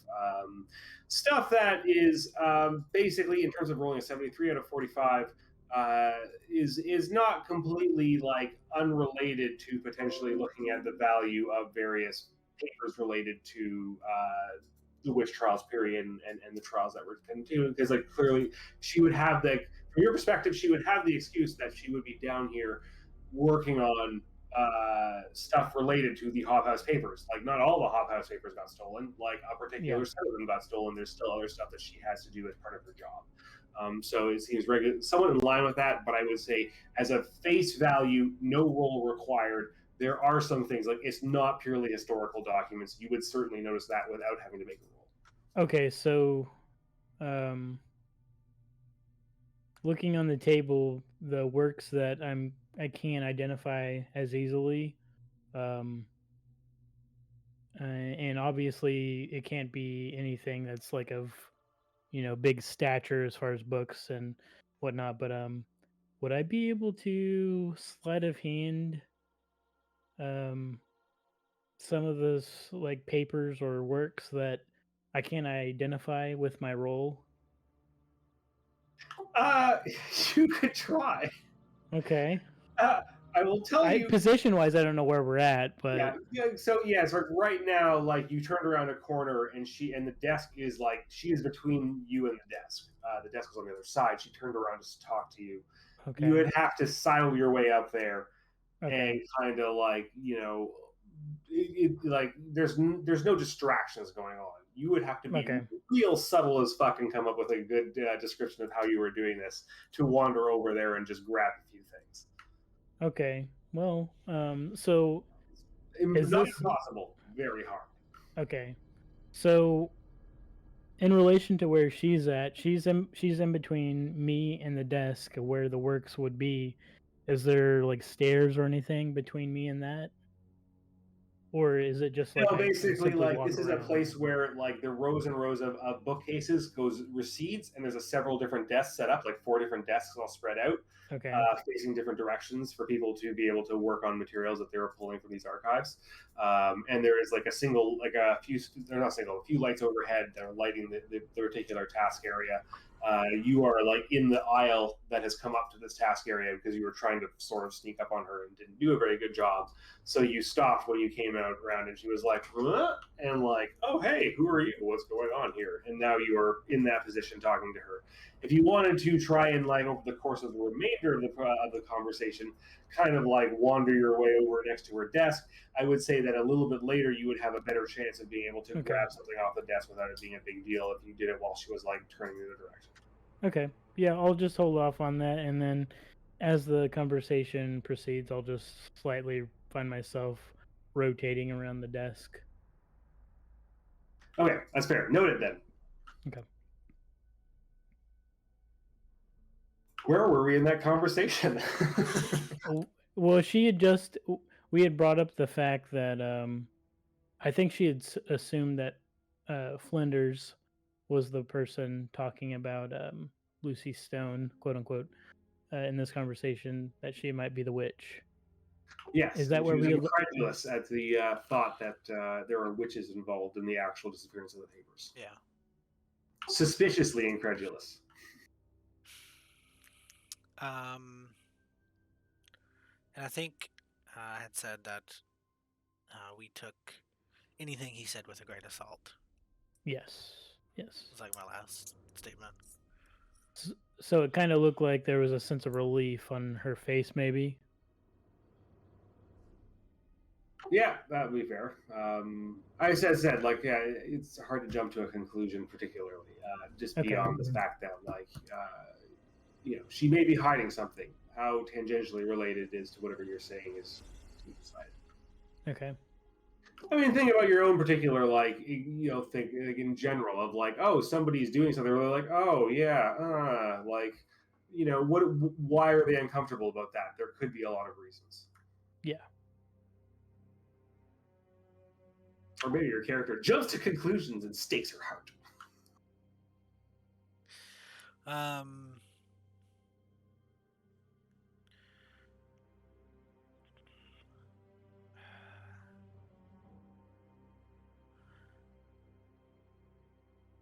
I don't know what else we would ask her.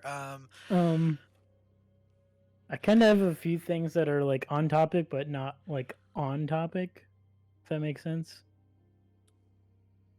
Yeah, if you have Just things you kind want of to ask her, okay. go ahead. And then, So go ahead. Sorry. and then I think at the end I can try to get her to open up some more. Okay. So Miss Court, if you had found yourself in a situation where someone might be accusing you of being the witch, and in this scenario, you being the witch, what would these papers have significance for you?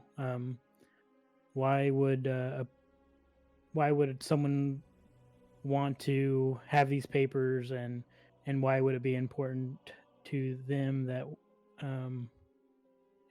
why would it be so important that they would murder Professor Leader, or just some of the random things that have happened here? Like, would you think that'd be tied to the person that would be the accusatory witch, or what do you think? She says, "Murder Leader, but he died of natural causes." Did he have? have- So she found the body. It was under mysterious circumstances. She would certainly be aware of that. But the ruling right now is still that he died of natural causes. Okay. And there was like nobody got into the room. Okay. I was kind of playing dumb and just seeing if she would go along with it, just like whether or not she corrected me. That was kind of like what I was looking for. But... Okay. She'll say, but beyond that, I guess in other response, beyond that, say, okay. like, but in terms of the what's going on here, as far as the value of the documents, I mean, if you haven't been told, obviously they told some harrowing tales of a particular witch who was sentenced to death in that period, and the details were locked. Unfortunately, Leiter kept the papers for himself, so I don't know exactly what it was. I was looking forward to being able to study them myself. Do you know the name of the particular witch you're talking about? Yes. I will tell you the name of the witch. I need to come up with, I guess, the name for what the witch is in the actual. That's a good question. I don't think it's. It might be in the notes. I don't want to give you a name and screw it up if it's actually connected to something. Okay. But I would say, yeah, maybe she may well have talked up to Professor Leader about what he was studying in regards to that particular set of papers. Okay. I'm pretty sure there is a note in the book about what the name is. So now we have the name of the witch.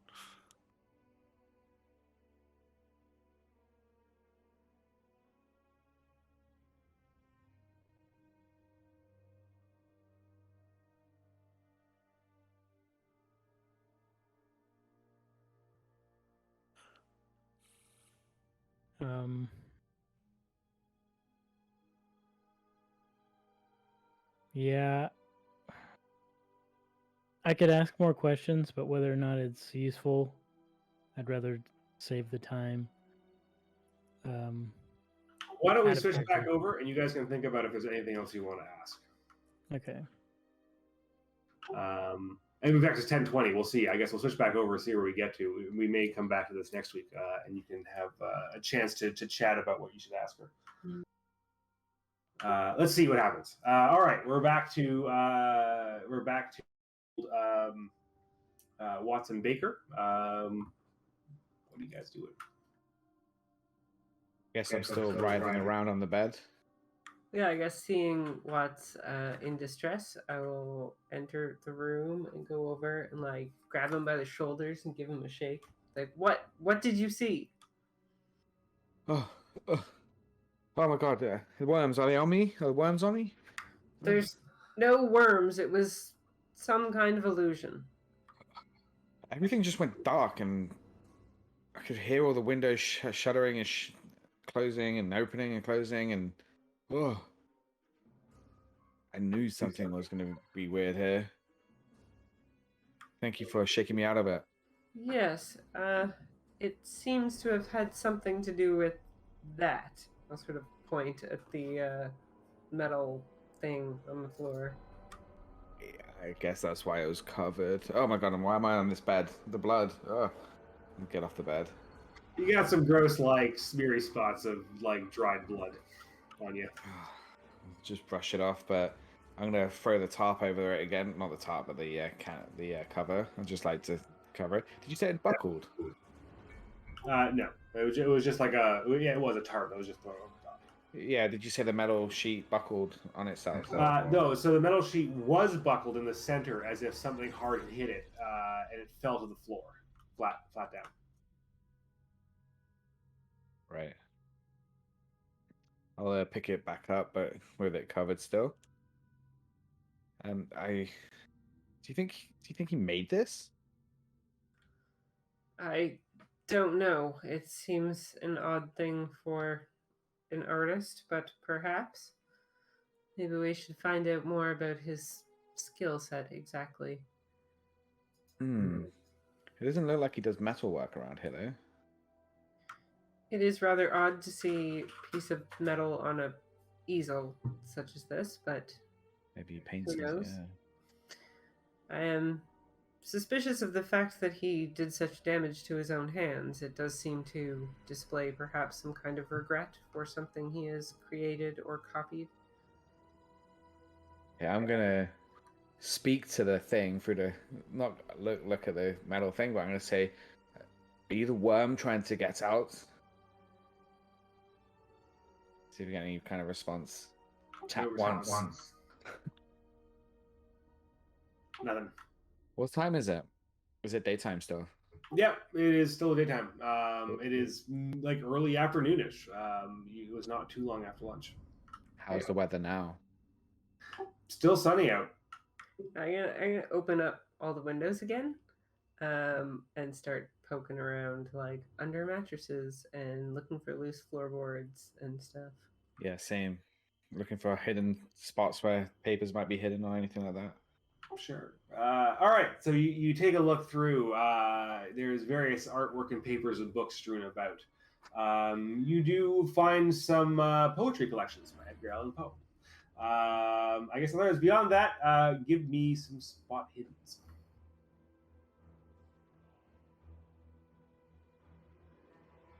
Nora's having a rough day.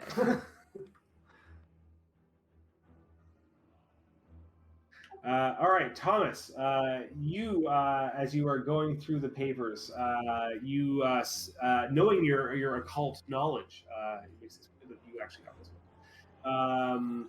You do find a handful of papers that look to be clearly forgeries of various texts and so on, and like drawn artwork that is from a variety of different historical eras. Amongst these papers that are collected upon the desk, one stands out to you, fitting the description of what you had been told of the various documents. Seeing the image, you see some kind of scrawlings almost in the artwork for some information that is written just below. That looks like an almost beast-like writhing mass of words. Give me another sanity check. Woohoo! You lose one sanity. You react to this, suddenly seeing it that flashes in your mind what you saw before. You drop the paper and immediately fall backwards to the floor. Your arms and all legs like flailing about spasmodically for a few moments. Sweat dripping down your forehead before you suddenly snap back to yourself and come back into your own mind. As he's twitching, I'm gonna like grab the stuff that he was looking at and flip it over and then like bundle it up and shove it into a bag. So we have whatever it was, but I didn't look at it. Okay, I'm gonna say, "Those bloody worms! it feels the same thing as before, Nora. I'm getting all these writhing head pains as before. I'm gonna. Can I say something in Alien? Sure.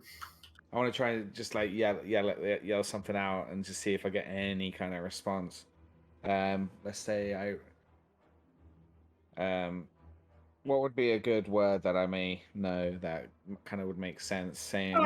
Maybe one of the the things that you had identified as names from the index. There was like moo or whatever and stuff like that, like the names of different like entities or places that are in the index of that book that you had found. Yeah, let's just say some of the words I know. I'm just gonna yell some out. You don't notice anything at first, but there is a sudden thump that seems to come from everywhere and nowhere at once. Stop speaking that strange language. What are you doing? Confirming what my suspicions are. Well, what did it confirm? What were you saying? I was definitely something that wasn't occult related, but more so something otherworldly, and it seems to be more tied to that than what I'm used to. More so aligned to what we discovered before. It's just process of good. elimination. Well, if the dead start walking, best duck pretty quick. I feel like there's a combination between the occult and this. We've got witches and witch trials involved, cult, but now we've got something else involved too. Right. We don't have enough questions to answer. What did you say just before it thumped? What was the actual word I said? Was it just words that it recognized and it just knocked because I just said random words? Or was there one word that triggered it that I said?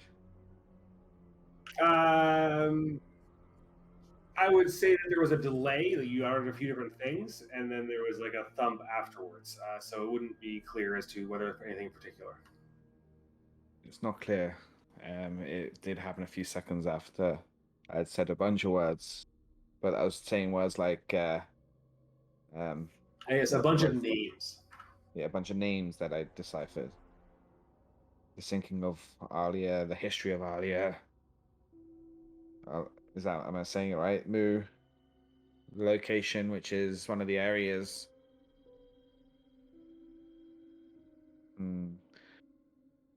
What's in the fridge? What's in the fridge? I'm gonna open the fridge. As much as I hate to suggest it, perhaps at some point you should show me a little of this language, just in case you are indisposed. Definitely, I'd love to teach you. Maybe you could come to one of my seminars one time. Yes, well, we'll see if I have time. Open the fridge. There is a dilapidated looking sandwich that's starting to grow mold and a small bottle of milk. Nothing in here. Did we check over the desk? Is that included in the papers that I found? Yeah, that was included in the papers that you found. I'm also going to look to see if there's any unused and still good tobacco or cigarettes.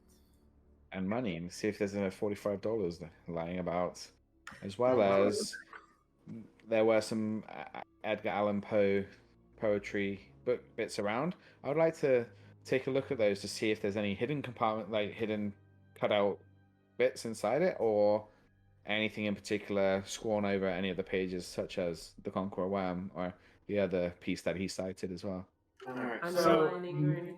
Nora, you find underneath your smoker sense is tingling. You find a pack of Lucky Strikes underneath the coffee table that actually has like 3 slightly crumpled but yet full cigarettes, tailor-mades in it. Bloodstained? with blood, yes, there's blood. It's on the outer packaging though. It hasn't soaked through the cigarettes. Carefully take the 3 cigarettes out and just silently add them to my pack. Then Mr. Watts, Shit, what were you looking at again? Fuck, I lost it. The Edgar Allan Poe stuff. To Right. look at the 2 poems, see if there's anything cut out. Flipping through the books, there's nothing cut out of them, but you do find a single dollar that is on the Conqueror worm. $1 on worm we have here. Any other takers?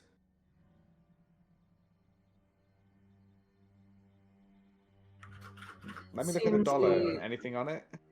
Seems the inevitable bet, but I'm not sure I'm going to bet against it.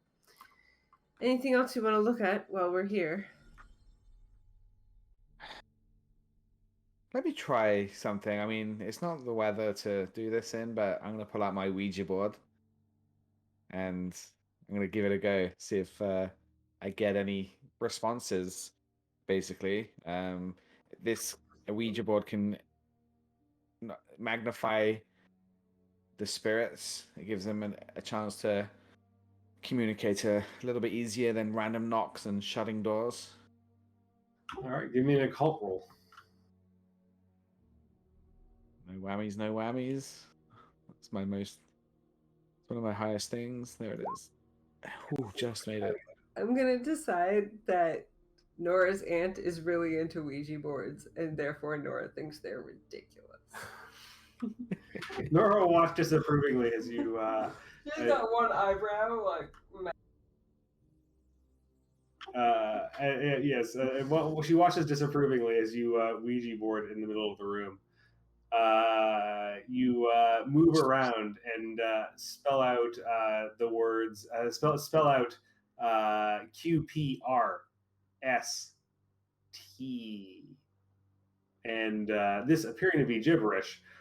Nora once again rolls her eyes, and in rolling her eyes so hard, notices that there is actually a bloody smear of a footprint on the floor that stands out slightly different from the others.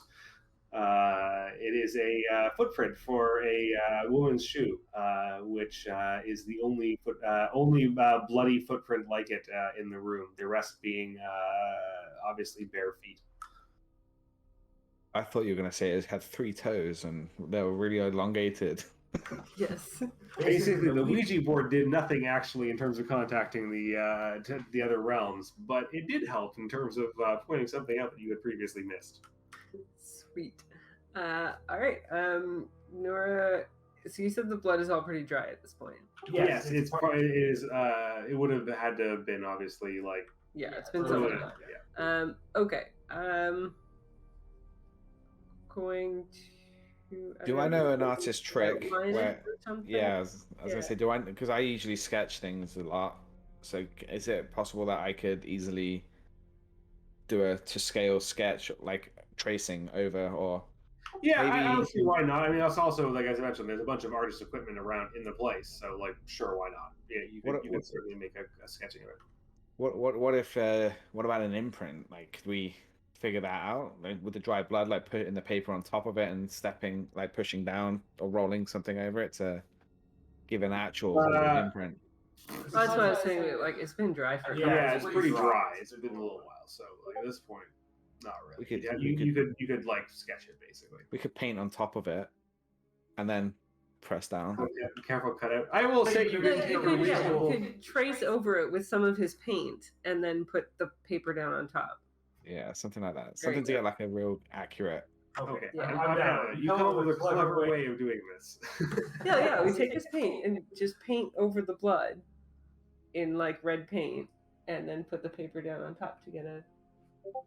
Okay. Any logos on the sole of the foot shoe, or is it just they don't do that then? Is there like a particular? I don't think they did that then. Okay. I would be surprised if that was the case. So those letters you gave me, it is a low-heeled sort of relatively fashionable, but not like fancy women's shoe. So those letters you gave me weren't an alien word. No, they were not. Okay. All right. Was there any cupboards or anything like that? Did we check all the cupboards? Any built-ins? Yeah, you've now basically been through the place. There are no more rolls to find things that you did not find already. Okay, I I'm put gonna. you on bone with your occult roll, getting you the Thank one you. thing you missed. Thank you. Can I wrap up? Keep the metal plate wrapped up, but I'm gonna take it with me. Okay, sure. You wrap it up in the easily enough in the tarp, and you grab it and go. Yeah, done. And there's two men standing outside the door, dressed in grey suits. There is. You bastard! I was gonna be like, we're cutting over it. Oh, I'm sorry. How dare you? This is what it's like watching movies with me as well. I seem to predict everything, isn't it? There are two fellows in suits, in loose-fitting gray suits, who are standing outside the door. We're cutting them back over to Brady and Galloway to see how they have any follow-ups for Amelia before we wrap up this week.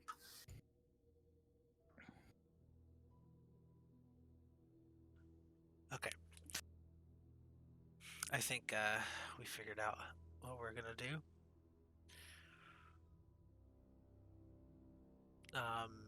So do you want to say what you're doing while I'm speaking? Okay. Yes. As Miss Galloway is speaking to Miss Court, I'll be positioning myself around the table, hoping that all our focus is on Miss Galloway, and then just trying to just kind of steal some of the unidentified works on the table that I couldn't identify earlier. Sleight of hand. Yes, sleight of hand. Okay. If I can find it. There it is. Wow, there you go. With a regular success, I will say that you aren't able to particularly pinpoint something of like particular super interest. Like you're not like amazingly like, yeah, exactly that thing. But you do grab off the table one of the smaller folios that seems more unusual, that you weren't able to really spot what exactly it was, and it piqued your interest. And you kind of just sort of slip it back into your bag. Okay. All right, so while he's doing that, I'm going to try to, seeing that this conversation's not really going where we wanted it to go, I'm going to try to push her a little bit. I'm going to say,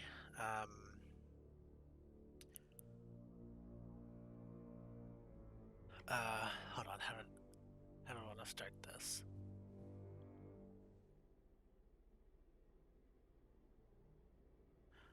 I guess I'll just start saying, so we don't want to take too much more of your time, but just this is a very important matter to the school as a whole, and so if you would have any more information into what's going on with the papers, Dr. Leader's strange death, and any insight on our prime suspect at the moment, Lucy Stone, or possibly any accomplices that you could think of.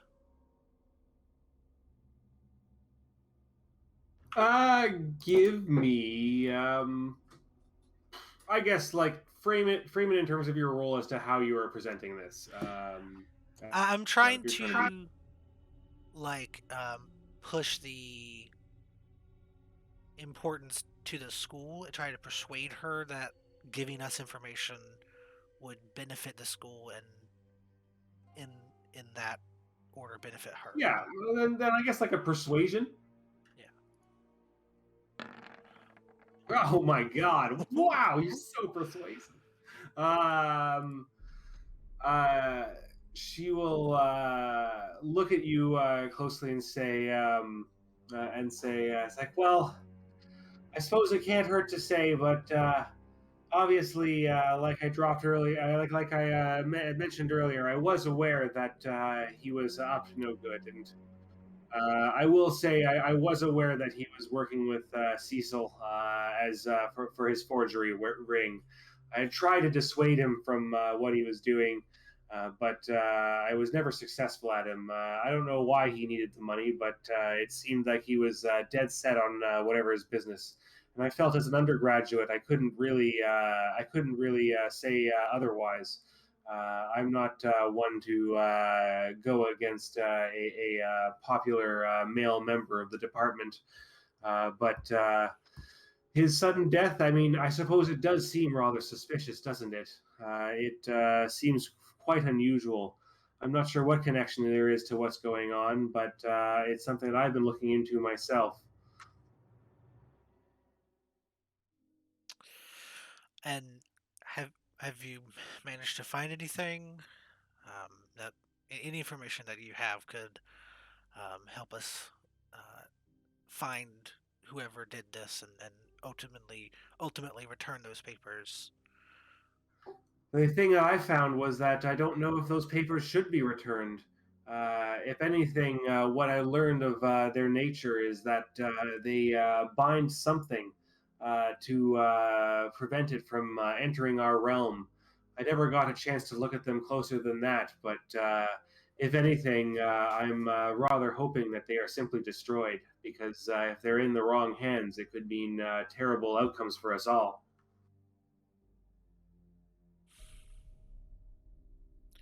And that's something you believe in, Mrs. Court, right? I'm not sure what to believe, but what I saw on the face of Leader certainly makes me believe that it's more than just a regular heart attack.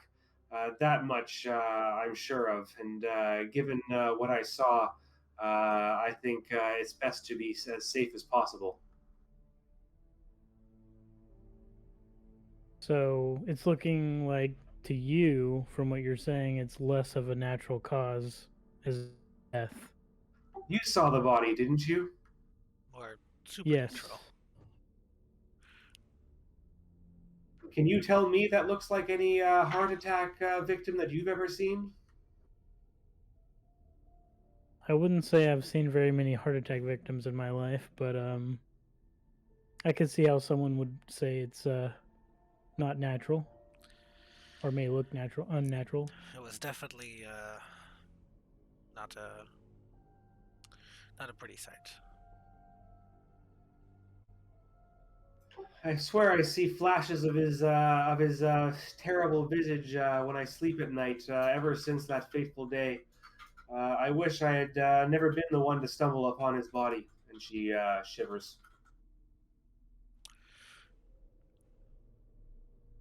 So I was kind of getting a very different feeling from you as you were talking about the papers.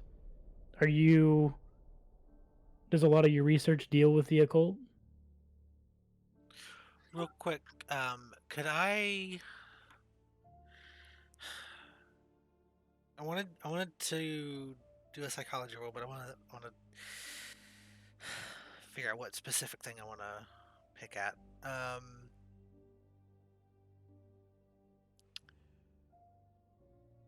To some extent, I would. I'm sorry, what? I want to gauge her reaction with what she was saying about the papers being something terrible. Sure, give me a psychology roll.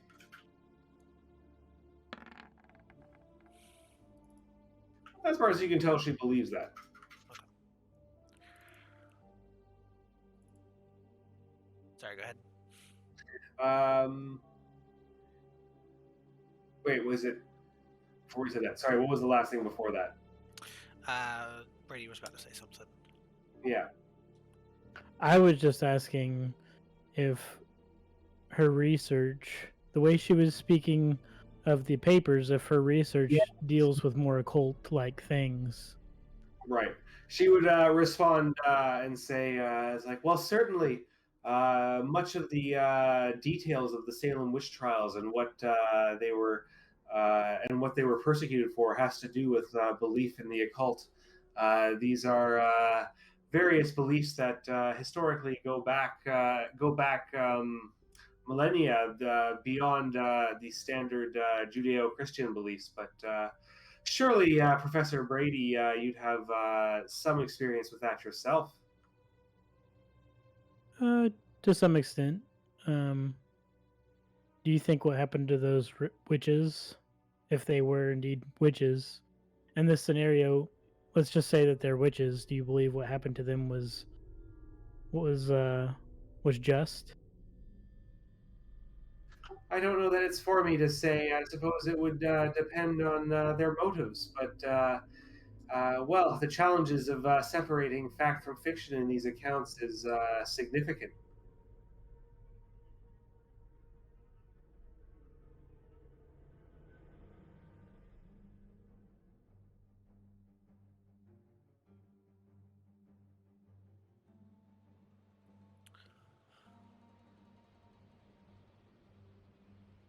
What do you believe is fact? She sighs and says, I think the facts are that no matter how you look at it, many innocent women were sent to their death, ones who likely had nothing to do with any kind of witchcraft, real or imaginary. And would this particular witch you gave us a name for, would you deem her innocent? Give me a charm roll.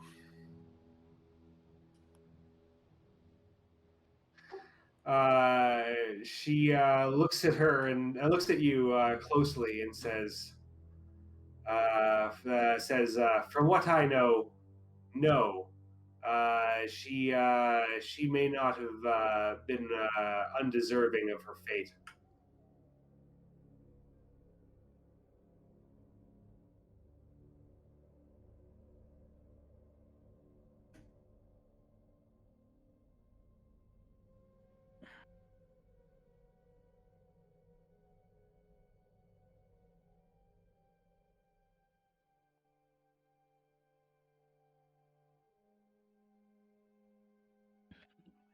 Sorry, I'm not making this easy for you. Yeah, I'm like I have a lot of questions, but whether or not they're actually useful. Yeah, I'm just trying to think of if there's anyone else, like any other person involved that we could ask her about.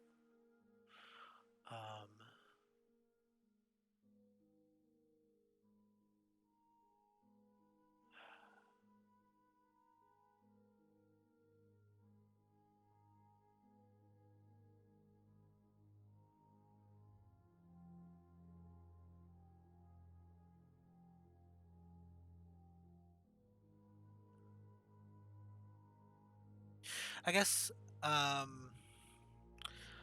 ask another thing. So I know that I had said that we took anything that Mr. Flinder said with a grain of salt, but he seemed to have some information on this forgery scandal, and he seemed to believe the dean was in on it. Would you know of any involvement?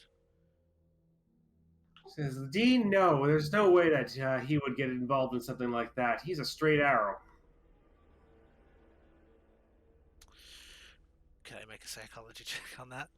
See Yeah, if she absolutely. believes that. I forgot to do her contested roll, the last one. Oh, she contests that. Like I said, that was whispered. She also got a hard success. She seems reasonable. Okay. And that's not to say that I rolled it like that necessarily. She may not be like I am. Obviously, not to say that I'm indicating that she was lying by rolling hard rolling for that. Say, well, yeah, I'm working with him. I get that same impression, but just checking any information we get. Go ahead. Sorry. Oh no, if you have something, I was gonna end it. Mrs. Court, would there be anyone here now? Someone additionally researching the same thing that you're researching? Maybe someone you're working with? No, I'm waiting for another professor to be assigned. In fact, I haven't heard from the dean yet. Who's going to take it over from Flinders? From Flinders, from Leader, Flinders, from Leader. I expect at this point it may well be Roach if there isn't anybody else in the department who is eager to take it on. Of course, everybody's busy, but she shudders and says, I certainly have no interest in working with that stick in the mud Roach.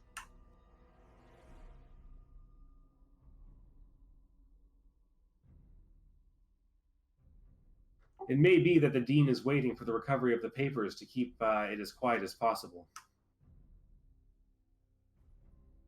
So with your dealings with the occult and just some of the more supernatural things, do you believe it's possible that one of these witches that would have been alive during these times might be alive today and could be maybe one of or any of the suspects we have today? She looks at you and says, certainly not. While I, at this point, will grant that there might be some powers beyond those that we commonly believe in, I can't imagine that witches are something that can achieve that kind of immortality or some kind of or extreme life. I would at least have to see it to believe it. Does she seem convinced of this? Psychology roll. God dang. I doubt lightning can strike twice tonight, but we'll see. Oh my god. Well, here we go. What is she gonna roll?